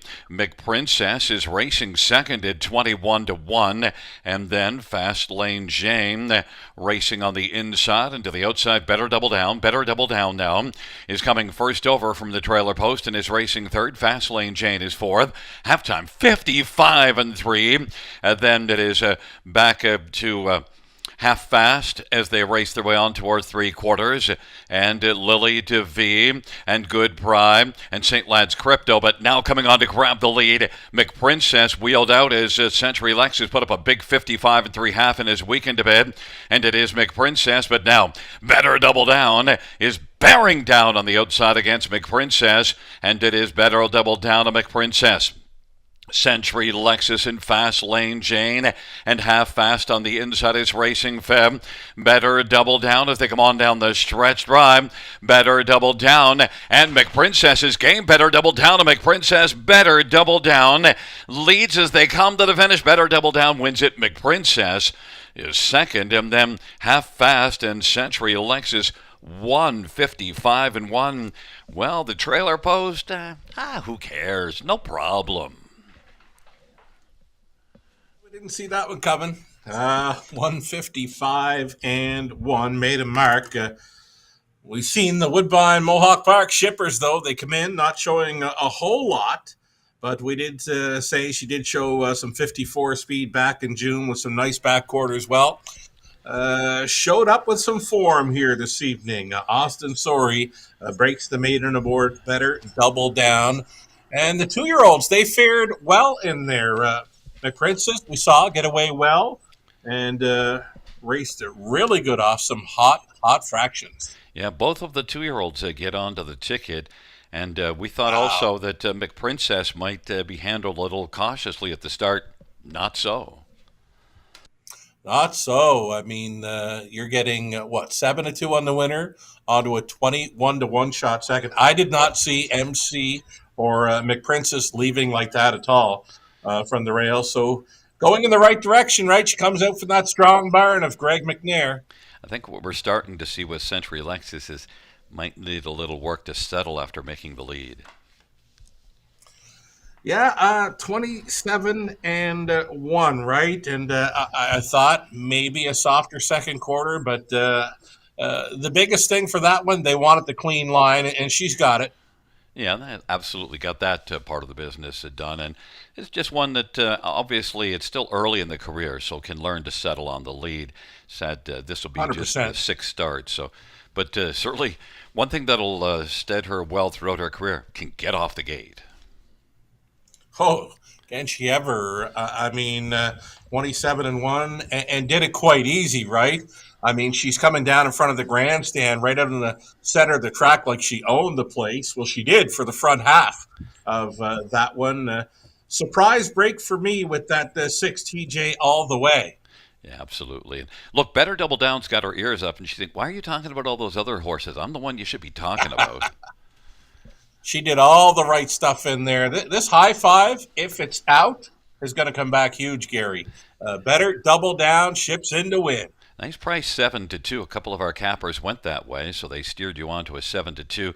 The Trailer Post Austin does a nice job from the Trailer Post to get this one close enough into play and then rolls on by them. It's a 9-1-2-7-5, and back in front of us is number 9, Better Double Down, 3-year-old Better's Delight Bay filly, owned by McKinley and Fielding, and Melina Quasine. Herb Holland is the trainer. Austin, sorry, the winning driver. First win, first top 3 finish for a Better Double Down. Mile of 155-1.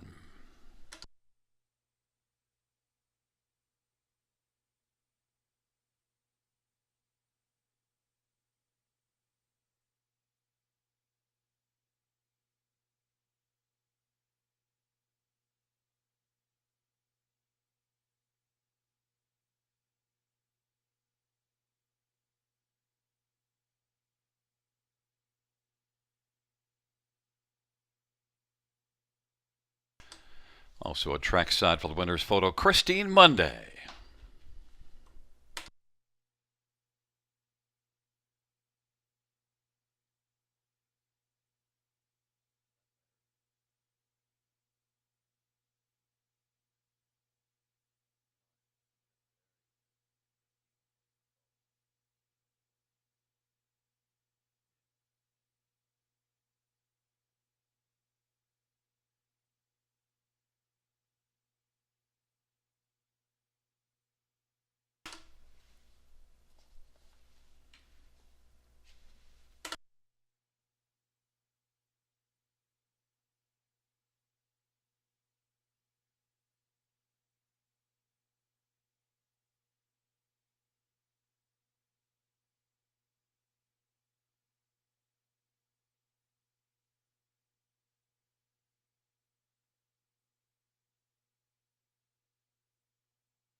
The 5th race, payouts 9, Better Double Down.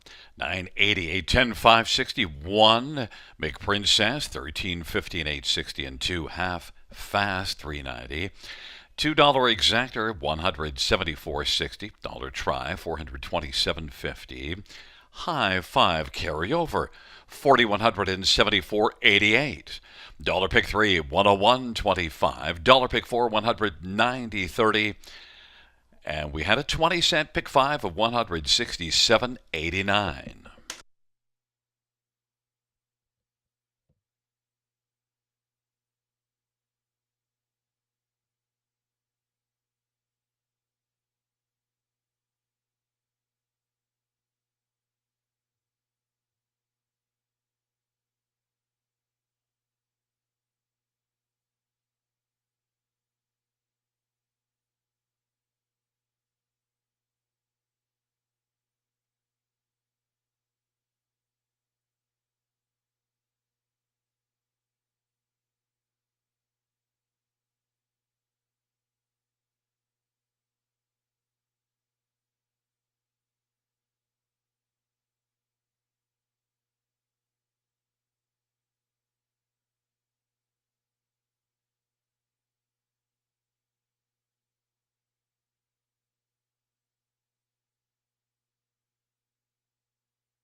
Fifth race, order of finish from the top, 236 759 481. That's 236 759 481 on the bottom.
Here we go, folks. Racing into the back half of this Monday evening program at the Grand River Raceway. Sugared Oil with you from Grand River Raceway Studios in London. Getting set to set up a late pick four. Different for race 6, right? We normally card 10 races tonight with 9 dashes. The back half has just 4 races, so we've got a late pick 4 to talk about. A reminder, folks, of the high 5 carryover now. Non-jackpot high 5 play, race number 9, over $4,000 in carryover money added to that high 5 finale pool. Again, non-jackpot. If you are playing any harness racing in North America tonight, that's got to be a must play for you. Race number 9, the finale at Grand River Raceway. It's a full field of 9. Again, over $4,000 added to a non-jackpot high 5 pool. Again, a must play if you're playing harness in North America tonight. I like 3 and 6, 6 and 3 for the front two. Hard to look beyond those two for the top 2 spots in there, but lots of time to map out your high 5 finale wager with the carryover in effect. Again, a must play. Over $4,000 added to the pool. Give it some thought and take your best shot. Let's get a look at some pick 4 ticket ideas then. Myself, Gary Guy, and Conley Ecclestone putting our thoughts into a late pick 4 at the river. 4 deep, the opening leg for me. I'm using Lord Anthony, Sporty Bob, Hamac Maximus shipping in. Magical Arthur. From the outside gate, Sean Stacy, Trainer Sean, hopping on board that one tonight and removing the Lasix for 7 in here. Going to single up the 5, Sawbull Ace. Sawbull Ace getting major class relief, steps away from the preferred 2 action. Going to be the second time Lasix angle. He was pacing 52 and 4 to finish 5th in his latest over the river. You can look through the program lines. You're not seeing many, if any, that would show 52 and 4 in their latest at the river. Number 5, Sawbull Ace for me, popping off the page. He's going to be my single for leg 2 of this pick 4 opportunity. Go back to 4 deep in race number 8. It's the all button. I mean, you cannot not use the all button, I believe, in race number 8. I mean, we're scratched down a field of 4. The 3 Storm Along, the 4 Taylor's Credit came out. You've got Harbor Light Ambrose, Artie's Ideal, Ideal Perception, and Sportsline coming in off a sneaky good 4th best in his latest. So I think you got to use all of them. Hit the all button for race number 8 on this pick 4 sequence. The 9th race, we went to 3. I Bet You a Kiss, as well as the 6 Oceanside Magic. Those are my front 2. And in the mix as well, I've got the 4 Autumn Honey as a possibility for Team Hoarder. I'm in for just $9.60 on a 20-cent late pick 4 play. I'm going to save it for the high 5 finale, right? Gary Guy has got a ticket for this late pick 4. His ticket idea, gone too deep everywhere. He puts his top selection in the front spot here in the sequence. So it's 1 and 6 for Gary, the opening leg. Then he's on to the 5 and 2. He loves Sable Ace, race number 7. 8th race, back to a 5 and 2 with Ideal Perception, Artie's Ideal. And on the end of it, that's the 3 and 6. We're both thinking strong things for the 3. I Bet You a Kiss, and 6 Oceanside Magic in that high 5 finale. Gary in for just $3.20 on his 20-cent pick 4 play. One more ticket. Friend of the show, Conley Ecclestone. He was on the Hagler as well tonight at 5-1. Conley in race 6 going 4 deep with 1, 3, 6, and 7. Race number 7, he went to JK Victory, Reactor Now, and Sable Ace. Singles up too, Artie's Ideal in race 8. And again, Conley's on the 3 and 6 in that finale race. Conley in for just $4.80 on his 20-cent wager. You've got the pick 4 to think about right here in race 6. You got the high 5 carryover to think about for race number 9, the finale. Next voice you hear, Gary Guy. We'll have him post for rating here for race number 7. Good luck.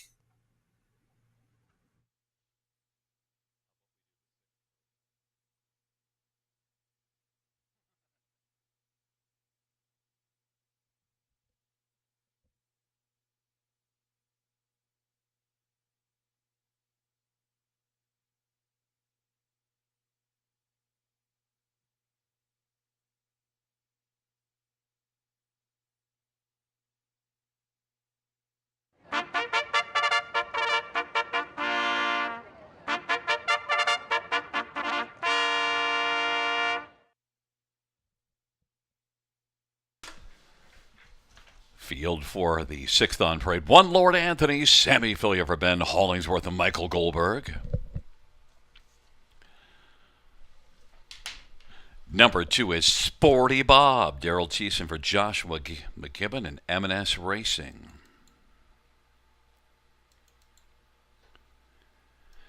Number 3 is Paybuck, Austin Surrey for Jared Mann and Ron Nobes and Charles Gazzola.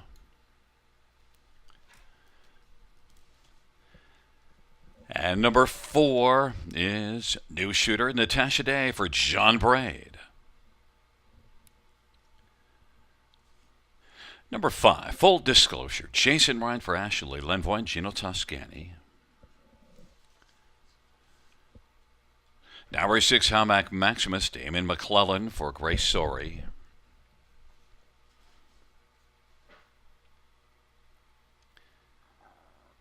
And number 7 is Magical Arthur, Sean Stacy for David Lumsden. Field of 7 for race number 6. Let's get a look at this field. And, well, the fans are with you with Lord Anthony. And, well, I certainly can buy Lord Anthony in here in this 6th race. One that I think it's a bit of a class drop.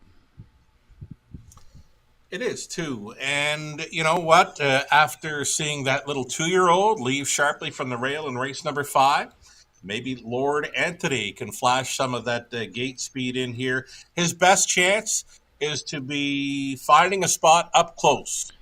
I mean, if he can lead it, all well. If he can sit 2 or 3, it's just as good. He doesn't want to be sitting near the back of the bus with these.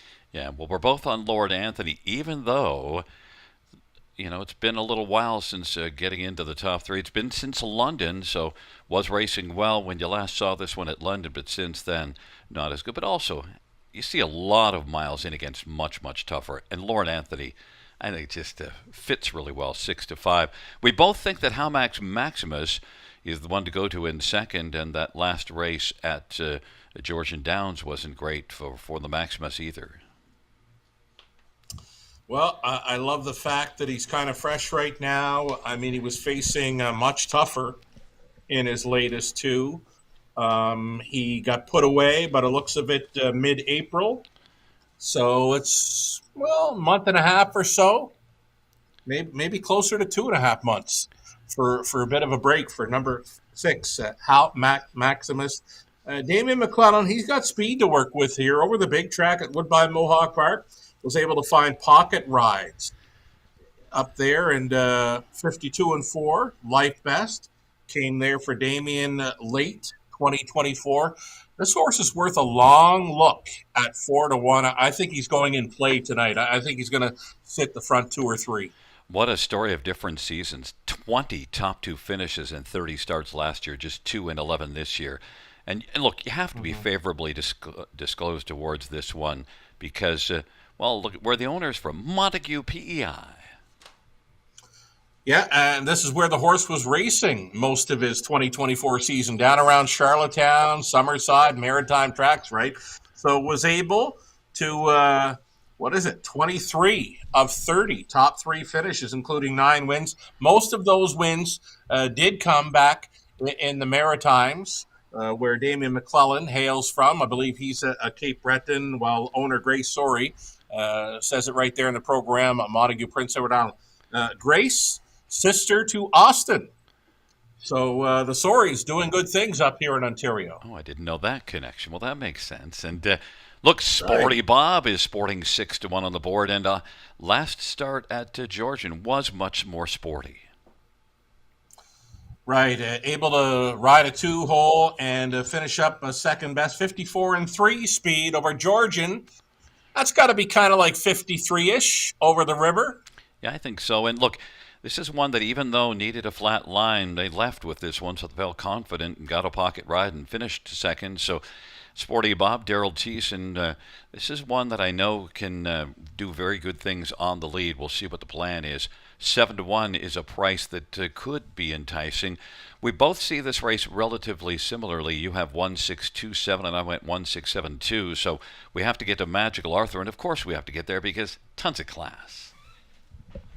Tons of class. I'm not sure what we're going to see off the car. I mean, Sean Stacy, I was reading a harness racing update story recently. When he hops on, he mentions that it's more or less to find some tinkering, maybe an improvement here and there. So maybe that's why Sean is hopping on board Magical Arthur. Post 7 tonight, outside looking in. No Lasix for this. Maybe a race from off the pace tonight.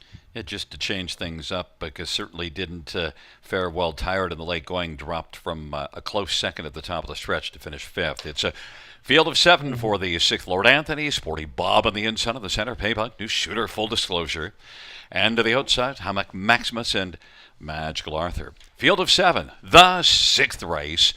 They're moving up towards the start. Field 4, race number 6. All in position. They're at the start of the rough, and Hammock Maximus and leaving with Paybug. Sporty Bob on the inside is pressing through as well. Sporty Bob and Hammock Maximus is now Paybug's going to take back. Lord Anthony is 4th away. Then 5th is Full Disclosure. Then New Shooter and Magical Arthur. How Mac Maximus leads at a length and a half over Sporty Bob. Paybug is racing position 3rd. Then Lord Anthony, Full Disclosure, New Shooter, and Magical Arthur. And right now popping around is now driving up on the outside. Sporty Bob and Daryl Thiessen. Sporty Bob wants to sport the lead, and Hammock Maximus is racing on the inside. Sporty Bob, a little difficulty to clear to the front, now clears, and then Paybug quickly comes, and Paybug wants to pounce. Paybug looking to take over from Sporty Bob. Paybug's taking the lead. Sporty Bob is second. Lord Anthony now is going to attack first over, and is about 3.5 off the lead. 56-3 halftime. 4th is Hammock Maximus, and then Full Disclosure, New Shooter, and back to Magical Arthur. Paybug at 2-1. Has the lead as they hustle on towards 3/4. Sporty Bob, Lord Anthony 3rd, still has work to do, about 4 off the lead of Paybug as the field races their way on to the 3/4 mile marker and by 3/4. And Paybug 1:25 the 3/4 time. Sporty Bob is second, Lord Anthony 3rd. Hammock Maximus, and then Full Disclosure, New Shooter, and Magical Arthur. But Paybug leads confidently as they turn for home.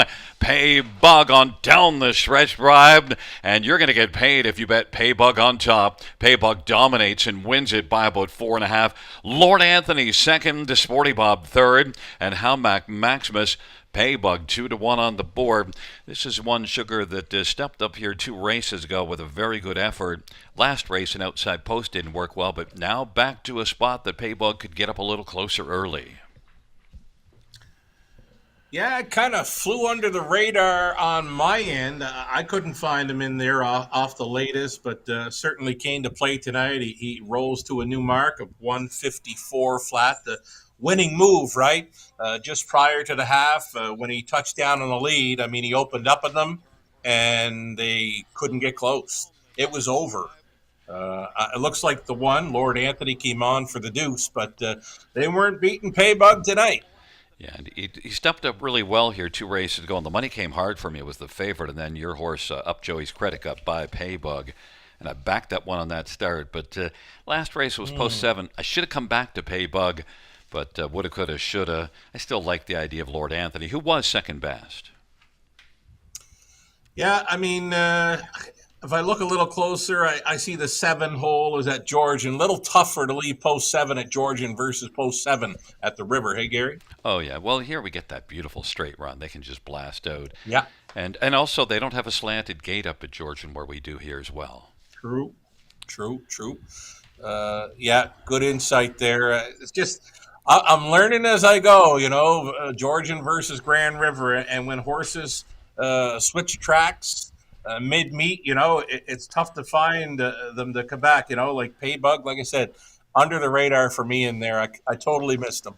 But a lot of people didn't because 2-1, so beat our top one, Lord Yeah. Anthony. It's a 3-1-2-6 back in front of us, and number 3, Paybug, a 7-year-old, always a virgin. Big gelding owned by Ron Nopes and Charles Gazzola. Jared Mann, the trainer. Austin Sorry, the winning driver. 5th win this season for Paybug. Mile of 154 flat, 15th lifetime.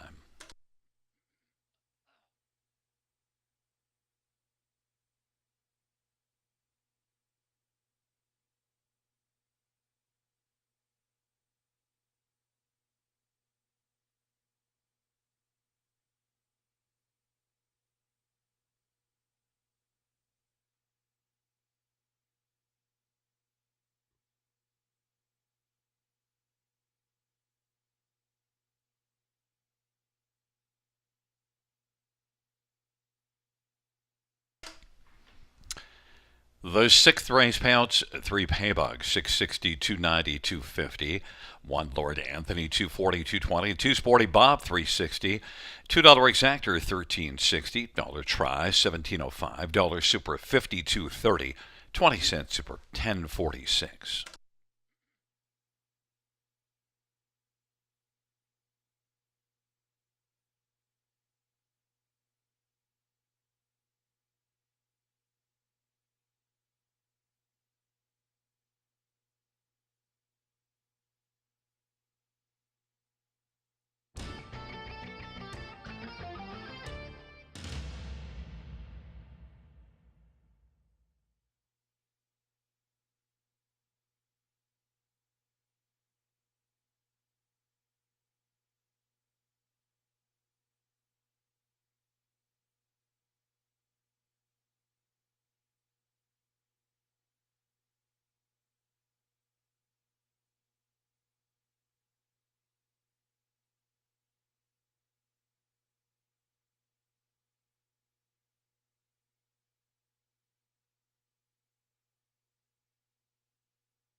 The sixth race, order of finish from the tops at 2316547. That's 2316547 on the bottom.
I'm Natasha Day. I train and drive harness racing horses at London, Ontario. These are my main products that I use in my racehorse barn that are all Omega Alpha, the Biotic 8, the Immune Plus, the Anti-Flam, which is great for the horses after they've had a hard day racing. The Biotic 8, I swear by it. Get all the dapples out, gets the old coat out, gets everything pumping and moving and makes the shine really come out.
Field for the 7th on parade. 1, Southwind Infusion, Daryl Thiessen for Ashley Lenvoy and Gino Toscani.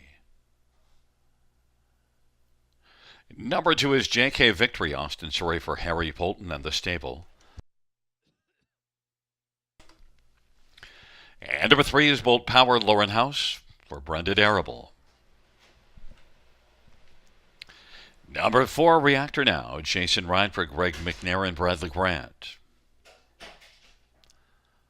5 is Subble Ace, Anthony Hahn for Otis Hall and Subble Hill Farms and his Susseto Racing. Number 6 is Leave It to Luther and Nick Stewart for Ryan Stewart and Courtney Pollard.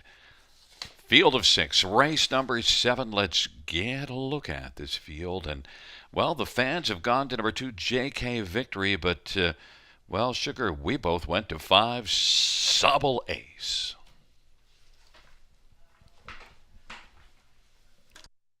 But after seeing Austin Sorey in the winner's circle 2 in a row this evening, it might be the right angle for the horse players. They're on Austin again with number 2, JK Victory. Subble Ace, any kind of trip at all. I think he can handle this field.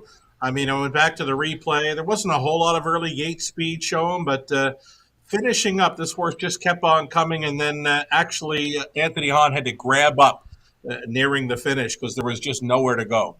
Yeah, and the thing with Subble Ace for me, too, is I have loved horses that Otis Hall has sent out because over the last few years, Otis has put up some big numbers. His numbers aren't as big this year, but overall, if you look at his body of work for a good chunk of seasons now in a row, Otis has had some pretty snug numbers, and Subble Ace has been one of the ones that he's had that has done some nice things for him. I just anticipate this one fitting really well here.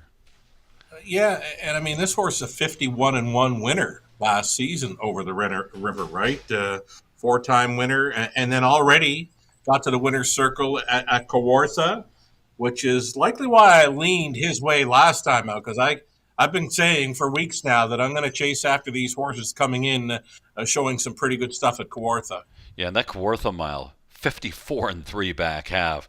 So he didn't just win it; he crushed the field, and one going away got bravened up. So we'll see if he can bring some of that to this one. I just anticipate that he's going to be really sharp, fits really well, drops in class, even money. Number 3, Bolt Power, one that raced at Sarnia last race. We saw this one here June the 16th, crush of field. Now it's the level 1 below this, but just destroyed them. Yeah, 52-2. Right to the life mark. I mean, he took the life best as a 3-year-old over Yonkers Hapmiler. So that was the second time for trainer Lauren House. Got bumped up in class. Following that, finishing up in 5th, and then second best in the latest over Sarnia. Looks like he was grit grinding away there to finish in the runner-up spot. Bolt Power, any kind of trip at all in here for House, and should be in the mix. I got him pegged as a top 2 player here. Yeah, and look, Bold Power has some nice back class, but then if you're going to talk about back class, well, I guess JK Victory's 511,000 would count.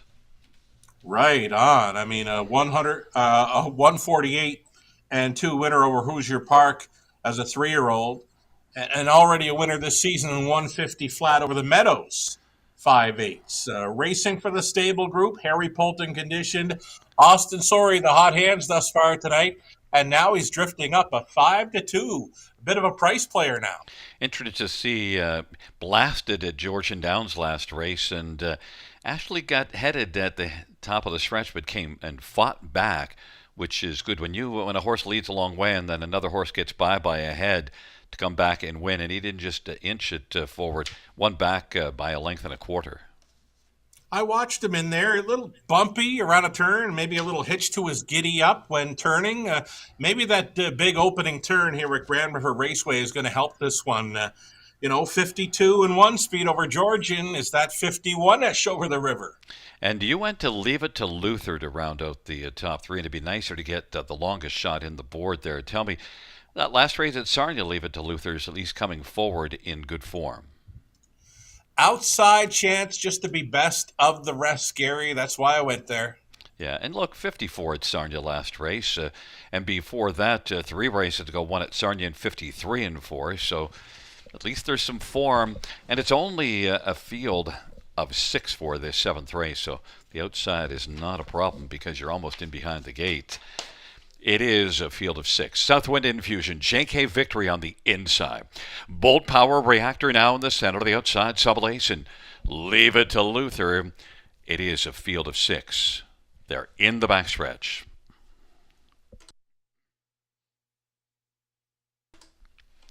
Field for the 7th race.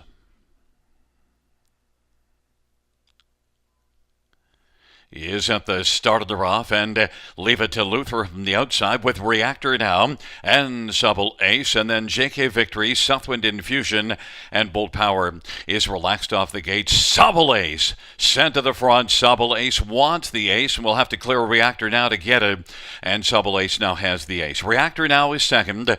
JK Victory, Southwind Infusion, Leave It to Luther, and Bolt Power, and it is Subtle Ace who's got the lead as they race their way on past that opening quarter in 27. Subtle Ace and Anthony Hahn. Racing second. Reactor now at 16-1. JK Victory third. Southwind Infusion went off stride, so Bolt Power inherits fourth, and Leave It to Luther is gained a spot. Southwind Infusion still off stride, trailing. 27-second opening quarter. Subtle Ace as they race up towards the half, drop down to 2-5 on the board, and right now racing like a 2-5 shot should. Leads it by about 2 1/4, 55 and 4, a 28 and 4 second panel, and it is Reactor now. Then JK Victory angles to the outside to come first over, about 3 1/4 from the lead right now. Then Bolt Power, Leave It to Luther, and Southwind Infusion. But Subtle Ace and Anthony Hahn still sitting rather still in the buying. JK Victory on the outside is moving up and now has taken over second, but still has to make up about 2.5. 124 and 1/3, and Subtle Ace has a commanding lead of about 3.5, and that lead is widening. JK Victory, Reactor now, Bolt Power, Leave It to Luther, and Southwind Infusion, and on down the stretch drive they come, and Subtle Ace, Anthony Hahn, is a passenger. Looks over his right shoulder. Yeah, don't look. There's nothing to see. It is Subtle Ace cruising, and JK Victory, Reactor now, and Bolt Power. Dominant effort. 153 and 2. Subtle Ace got the ace and kept it and widened it out to the finish, Sugar. That's right. He looked it on paper and he showed it right there. Never faced an eyeball nor a challenger. There were no takers for him tonight. Made front and it was over. Yeah, and look, got off the gate really well. Jumped, came right out flying, and last time out here raced him off the pace. So this was I think the plan of attack to get him up and going. And look at Anthony. He's like sitting there thinking, Is this over yet? Is it?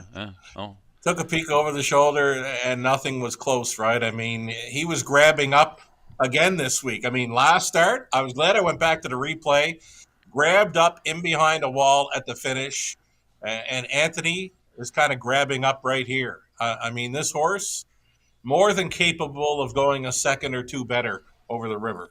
Yeah, certainly one to watch for next time out because not being even remotely chased, Anthony's just kind of bored almost sitting in the bike. Training mile for money, right? Paid training mile right there. And JK Victory, we mentioned the back class, so finishes second. JK Victory was 3-1 on the board. The money came hard late for Subtle Ace, too. We were seeing a little bit of value, but that value disappeared 2-5. Right, he did come down pretty low, 2-5. That JK Victory, he got around Grand River a little better than he got around Georgian, I find. I went back, looked at his replay a few times prior to tonight's race. I think there's a good chance you'll see him back at the river. Yeah, he got around the track nicely, but Subtle Ace got around it even more nicely. Subtle Ace coming back in front of us. It's a 5-2-4-3. Subtle Ace is a 5-year-old better than Cheddar Bay horse, owned by Sobble Hill Farms. And Necessito Racing, Otis Hall is the trainer. Anthony Hahn, the winning driver. Second win on the season. 13th lifetime. Subtle Ace. 153 and 2.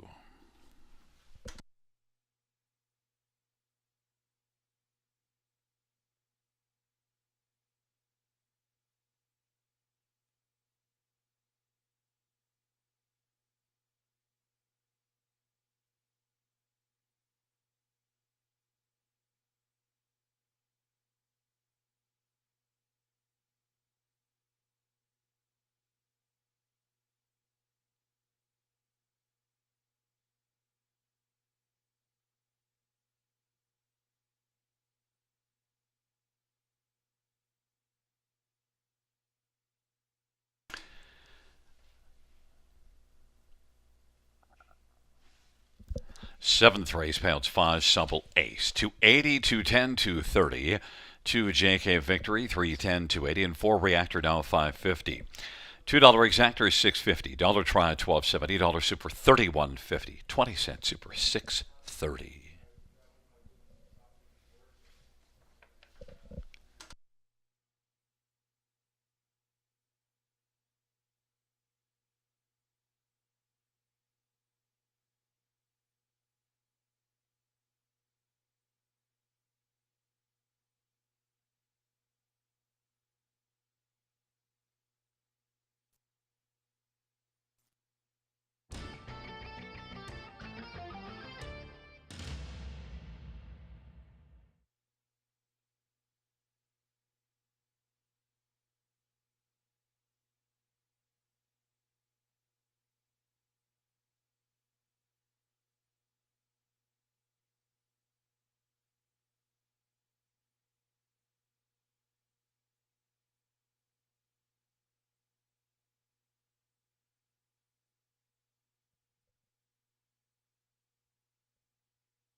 The seventh race, or we'll finish from the top, is 624315. That is 624315 on the bottom.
Hey kids, do you like to write stories or poems or draw pictures of horses? We're running 2 contests from now until August 31st with a total prize money of $3,500.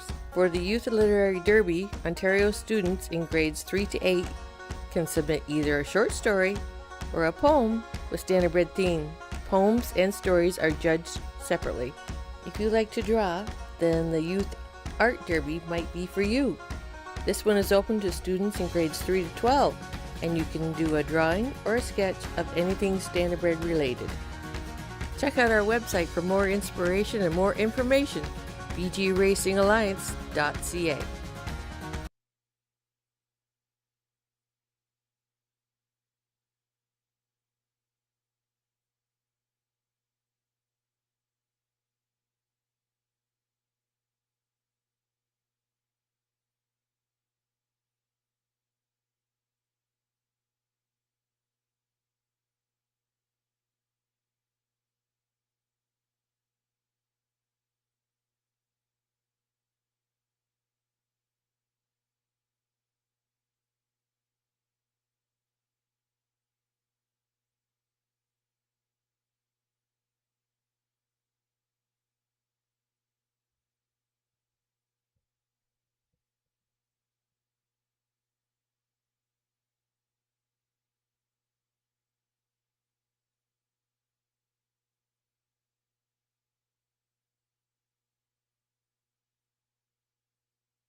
Field for race number 8 on parade. 1, Harbalet Ambrose, Austin Sorey for Rachel Andrew and Ralph Jardine. Number 2 is Artie's Ideal, Sammy Filia for Robert Kyle Fellows in Hutton Racing. 3 and 4 scratched. 5 is Ideal Perception, Jay Harris for Anthony Beaton and Lisa Lafort. And number 6, Sportsline, Lauren Hauser, Patrick Bissett, and Craig Parrott. It's a field of 4 for race number 8. Field of 4, and yet, you know what, Sugar? There could be a speed duel early, and of course, in a field of 4, you don't want to get parked early, but I got a feeling Artie's Ideal is going to blast. We know that Ideal Perception is going to blast because he's done some of his greatest work here, and that has come from on the lead. I have no idea who will lead this by the quarter mile. I mean, even the 1, Harbor Light Ambrose, sharp winner, 2 back over the river on a sloppy track. He got urged to leave, and he was at the quarter mile in 26 and 2. So there's gate speed there as well, and we all know Sportsline has got a big gate push, and it's the second start back off the layoff angle. So, you know what? Field of 4, quality field of 4, and I've got it wide open. If I had to guess on who will lead past the quarter, I'd go with Ideal Perception, but it's not guaranteed. But certainly he's done some of his best work here, and he is our track record holder at 150 and 4. The last race, Trailer Post. Trailer Post, and you know what? Gate to wire, or trying to go gate to wire in the 4 starts prior to that. And then it was a trailing post. You're looking about 6 lines down on the page.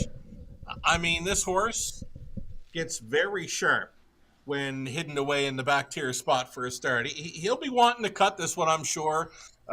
Jay Harris got along fine with him last time out. Made a big push on the wide side, rounding the final turn. And even in the stretch, he's home in 27 and 4. For a horse that loves the front, he did pretty good for Jay when coming off the pace. It just it didn't set up well because pretty solid back half, 55 and 1. But one thing with Jay, he can really get one flying early, and so I anticipate him blasting on out of there. I did think the money will come for the 5 and 2 the most, but there's no long shot in here. Ideal Perception at 2 to 1. Number 2, Artie's Ideal. Well, what did he do last time out? Just blasted to the front and kept on going, opening quarter 26 and 4, and still was able to keep motoring at the finish. He had to work for that lead, Gary. Now, I watched that replay as well for Artie's Ideal. I mean, Sammy did his best to time that gate perfectly, and he did. He had a really good step off the car, but then he met up with some other levers into the opening turn, so he got hung out through that quarter 26 and 4, able to steal away through the second frame. It was just 29 and 3. And then he just picked it up big time through that final half. You mentioned a 55 and 4 back half, but he needed that second quarter breather after parking through the opening quarter. A 29 and 3 second quarter was needed. Artie's Ideal, Sammy might be trying to time this gate again.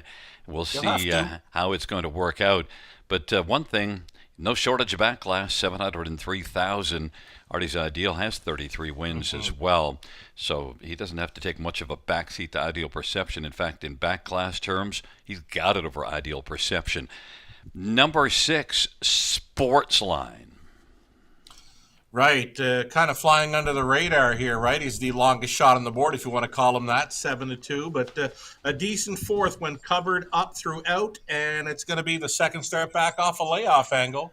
And then we'll get to Harbor Light Ambrose and Austin Sorey. You know, Austin kind of likes going to the front once in a while. Huh, does he? Austin Sorey in the winner's circle twice tonight and gets a great shot aboard Harbor Light Ambrose. He could make things difficult for the other levers in here. It's going to be a big rail push, I would assume. Yeah, in terms of overall class, he doesn't compare to the other 3, but he has the inside, and he just might be stubborn enough to get on out of there. And you know what? I mean, he's getting some backing, too. 2 to 1 on the board, so he certainly fits. It's only a field of 4, but it'll be interesting. And right now it is Harbor Light Ambrose on the inside. Artie's Ideal holding back right now when Ideal Perception is up on the gate and Sports Line is on the outside of the gate. And now Artie's Ideal is moving up into position. Field of 4 for race number 8. They're at the start of the rough, and Artie's Ideal timing the gate. Blasting out Ideal Perception. Artie's Ideal and Ideal Perception. Harper Light Ambrose, and then Sportsline. And Ideal Perception keeps driving on the outside against Artie's Ideal, who's going to yield now. And it is going to be Ideal Perception to lead. And then Artie's Ideal is going to come back out, though, on the retake, looking to reclaim the lead. And Artie's Ideal, 3-2 on the board, is going to be planted back on top. Ideal Perception, then Harbor Light Ambrose and Sportsline. And Artie's Ideal leads 26-4 opening quarter. It's Artie's Ideal. Ideal Perception is right there in tow in the pocket. Harbor Light Ambrose is third. And Sportsline is last. But that last is only fourth and is only right now 4.5 lengths off the lead, which belongs to Artie's Ideal. 26-4 opening quarter. We'll see what the half brings up for the foreign stepping Artie's Ideal. 55-3. Ideal Perception racing the pocket, staying tight to Artie's Ideal. Sportsline's going to come to the outside, which then forces Ideal Perception will have to stay on the inside. And Harbor Light Ambrose is racing fourth. Sportsline in pursuit of Artie's Ideal. Artie's Ideal has got a lead of about 3/4, and Sportsline challenging. Ideal Perception is still in a good spot on the back of Artie's Ideal.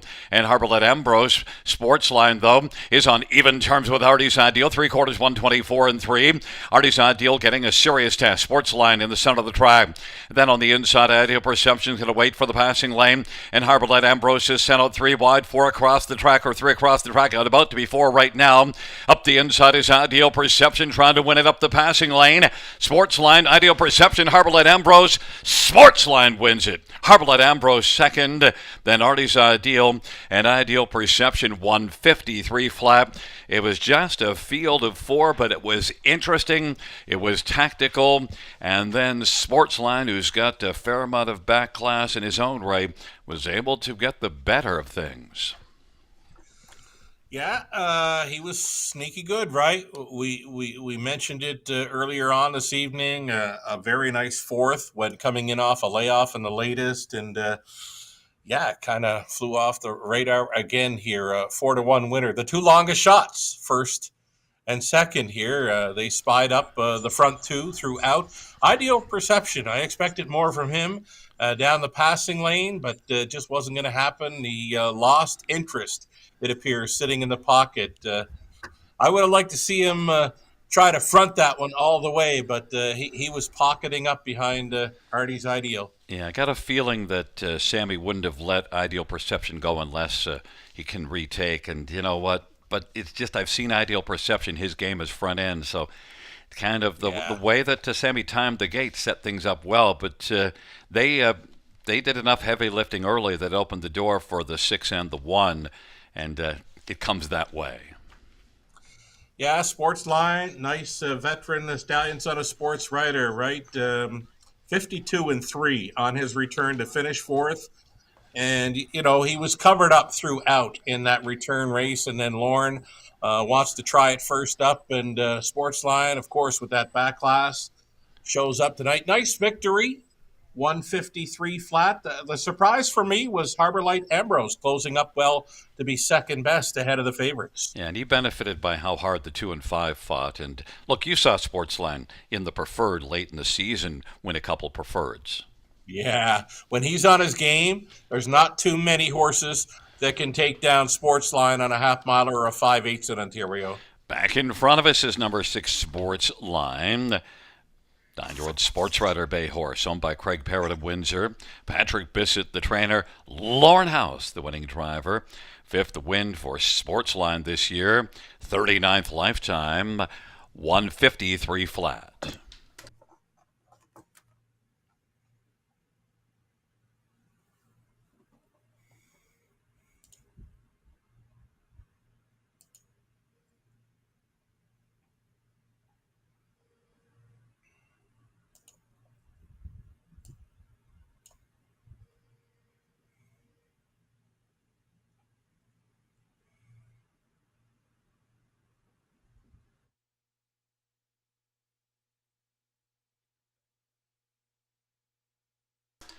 Eighth race, payouts number 6, Sportsline, $10, 540, 210.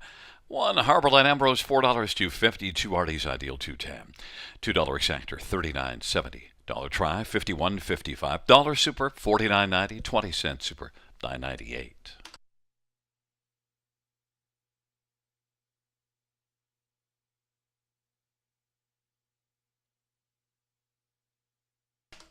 Ninth race is up next, and note that high five carryover, $4,174 added to the super high five here in the ninth race, and we get a full field of 9. Number 9D, an equipment change, aluminum to steel shoes up front.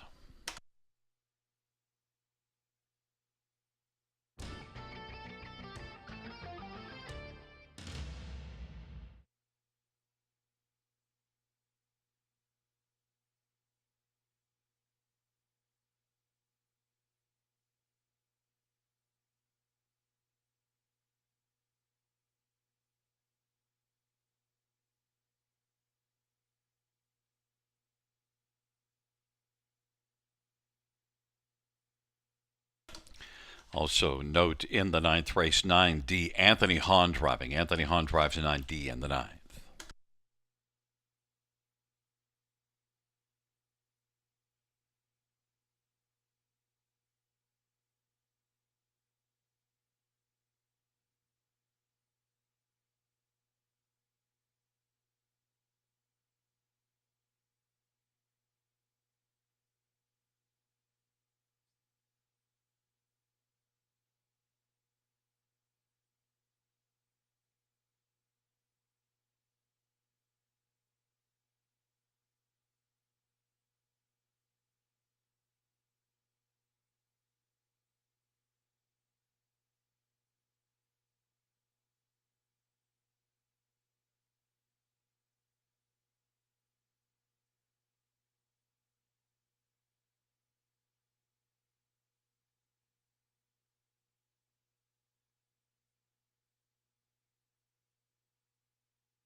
Eighth race, order of finish from the top. 2-3, double scratch 4-1. That's 2-3, double scratch 4-1.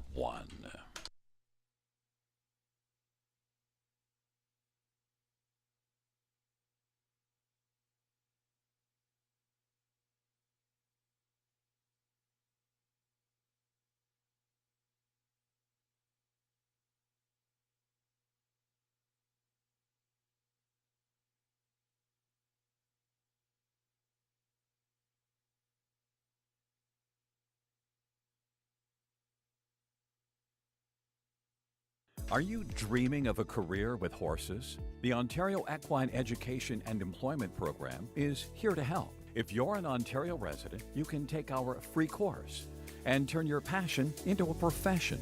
And employers can register for the program and receive wage subsidies, 50% for up to 18 weeks, or a maximum of $5,000.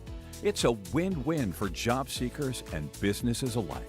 Ready to take the reins? Visit OntarioEquineEducation.com today and start your journey in the equine industry.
There is a look at the paddock camera presented by the Ontario Equine Education and Employment Program.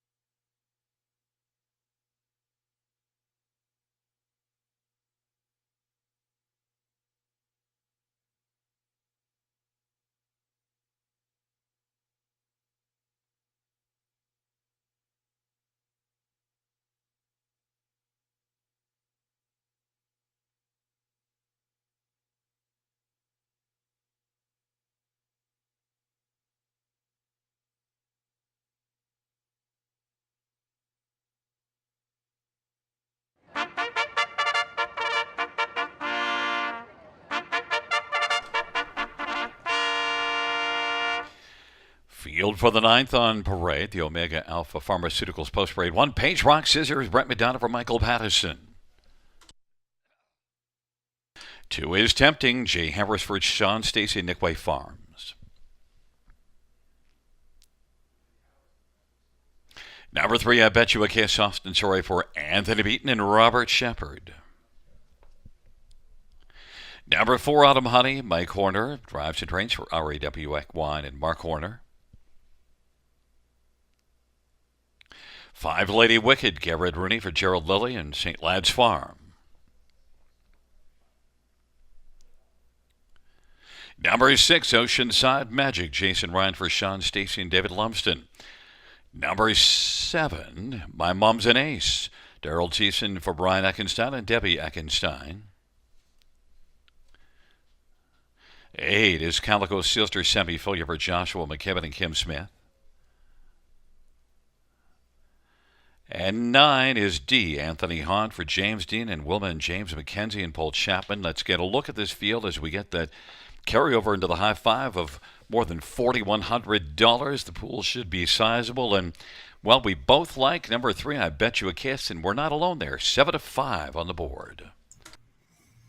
Yeah, we do like this one coming in from Rito and showing well there. I mean, 53, 54 speed over Rito's got to be 52-ish over the river, switching barns now to Anthony Beaton. Austin Sorry, who's had a really solid night, right? Second best in the preferred 2, plus a pair of victories with that. And he gets a great shot to top this non-jackpot high five carryover, going about $10,000 now in new money wagered into this high five, Gary. Austin Sorry having a strong season. The owner of this one, Robert Shepard, had himself some nice strong seasons here in Ontario. Now the owner on this one is he's in Quebec. I Bet You a Kiss. How about number 6, Oceanside Magic? 10th in a grassroots last race, but you know what? Missed a wee bit of time. Missed a wee bit of time, but does have a big trip of 151 and 2 showing on the lines there. That came in Ontario Sire Stakes action mid-June.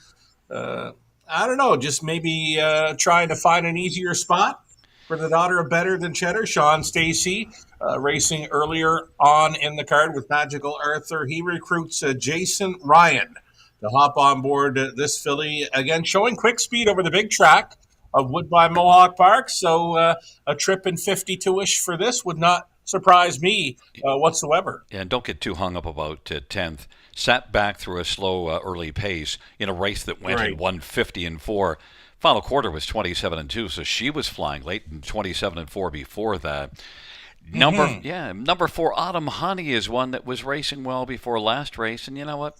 Post 8 here didn't work for Autumn Honey because took back and it just didn't work out. I liked her last time. I thought she would show some early speed. Did not, though, but she is more than capable of hitting the quarter around 27 and change. So I'm going to look for Horner to send this one right behind the car. I've got her pegged as a top 3 finisher. Would not surprise me to see her finish second best in here. She might even win it. at a price. She's got to sit 2 or 3, though. And again, she may even be cutting it here. She had good form just before that last one and is 5 out of 11 in the top 2 on the year. So expect Autumn Honey to come right back into it. Number 2, Tempting. It's tough to leave this one all the way down to 4th with a couple of wins recently, but those were maiden wins, and this is the non-winners of, kind of like a non-winners of 2, sort of. I did like her blasting last time out, Gary. Post 7, she was at the quarter 27-3, and I like the fact that she fought on back. I mean, she was passed, and not just by a neck or a half length. She was passed by a full length or more, and she fought right on back. So she learned lots in her latest. Lots to build on there with Tempting, and I can get behind this one for a piece of the high 5. I think you're also going to see Jay Harris be sending this one because, if you're going to go to the front from post 7 last time, you're probably going to leave from post 2. And I know it's a little bit of a step up, but, Tempting shows enough overall. I think fits in with this group pretty nicely and should have confidence with 2 wins in the past 3 starts. Number 8, Calico Sealster, an outside post, but, 2 races to go here in the Prospect Series, raced from off the pace to race in 53-2. Outside post, we'll give this one an outside chance. Daughter of Better's Delight. I think her best chance, Gary, is to push from the outside. Let's see some early speed because she does have it. Parking through the quarter 27-1 last time out. Let's go, Sammy. Let's show some early speed here. The price is right, 14-1. And if we're going to get one that we didn't mention, because those are my 5 as well as yours, I think it might be Lady Wicked.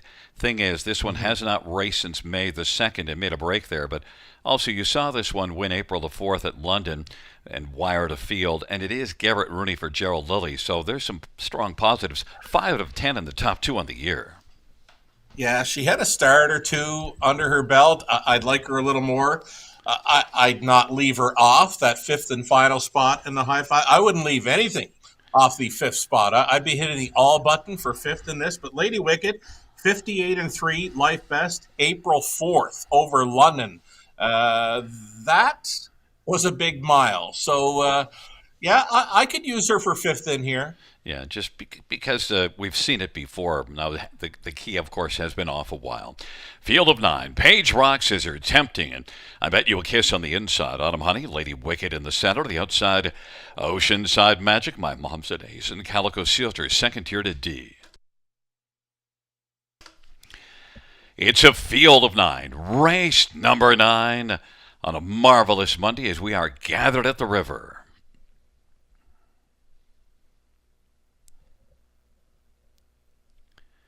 Field for the 9th race is at the start of the rough, and My Mom's an Ace from the outside, blasting out with Autumn Honey. I Bet You a Kiss is third away. Then it is Oceanside Magic and Tempting and Page Rock Scissors. Then D, Lady Wicked and Calico Sealster trailing. My Mom's an Ace at 10-1 has the lead as they work on around the turn. Autumn Honey at 25-1 is second. The favored, I Bet You a Kiss, 1-2 on the board, is racing position third, about 3.5 from the lead. Then Oceanside Magic and Tempting and Page Rock Scissors. And then back further as they race their way off the turn, and the field comes on towards us. Racing back there third from last is D. And then trailing the field are the pair of Lady Wicked and Calico Sealster, 27-4 opening quarter. And My Mom's an Ace has the ace right now. And now will get tested is moving up on the outside.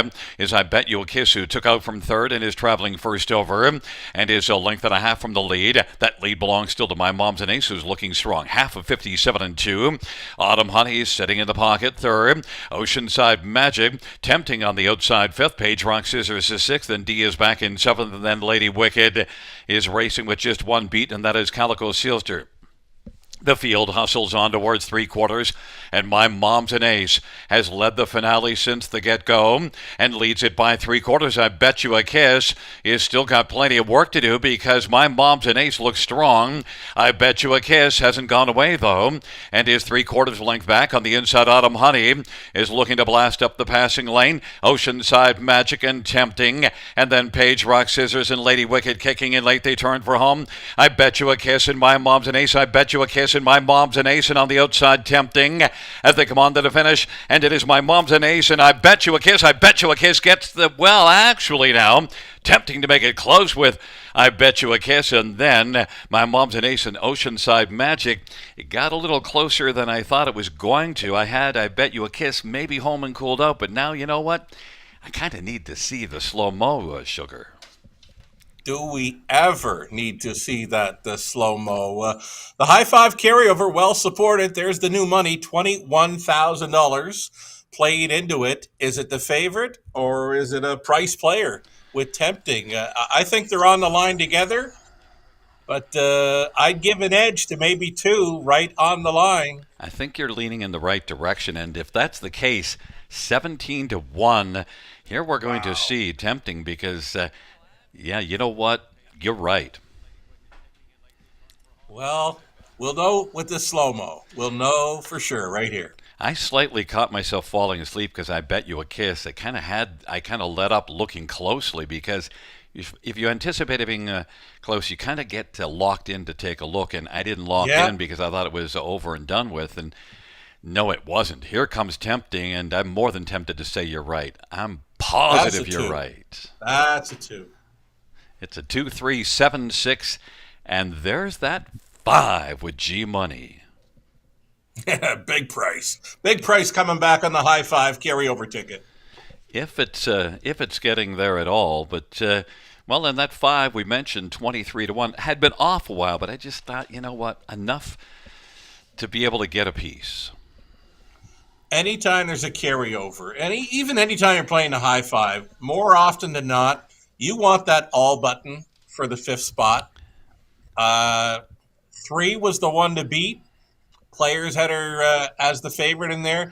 Little steppy here and there. Maybe a few adjustments for next time, but yeah, expect more from that one next time out. Jay Harris shows up, 17-1 price player to top this high five. It's going to pay well. Well, we'll talk to you again at our next race date. Have yourself a right good on. evening. It's 23765, and back in front of us is number 2, Tempting. Tempting and Jay Harris.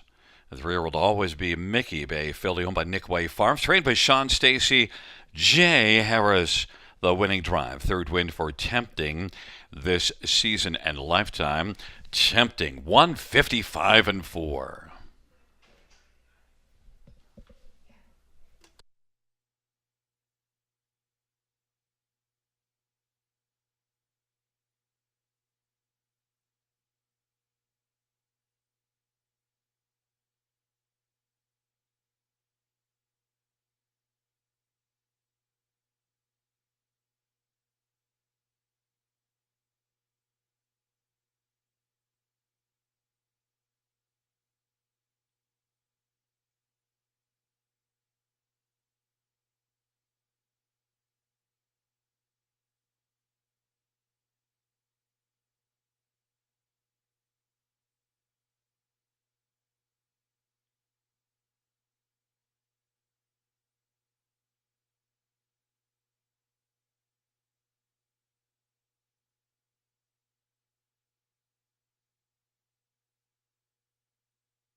The payouts for the ninth.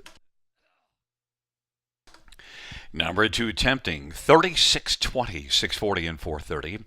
3, I Bet You a Kiss, 220, 210. 7, My Mom's an Ace, 390. $2 Exactor, 47.60. Dollar Try, 100, 26.65. Dollar High Five, 2,499.20. 20-cent High Five is 499.84. $2 Double of 6 and 2, $200.60. Dollar Pick 3, 143.30. Dollar Pick 4, 885.20. And a 20-cent Pick 4 of 177.04.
Ninth race order finish from the top says 712 854 369 on the bottom. That's 712 854 369 on the bottom.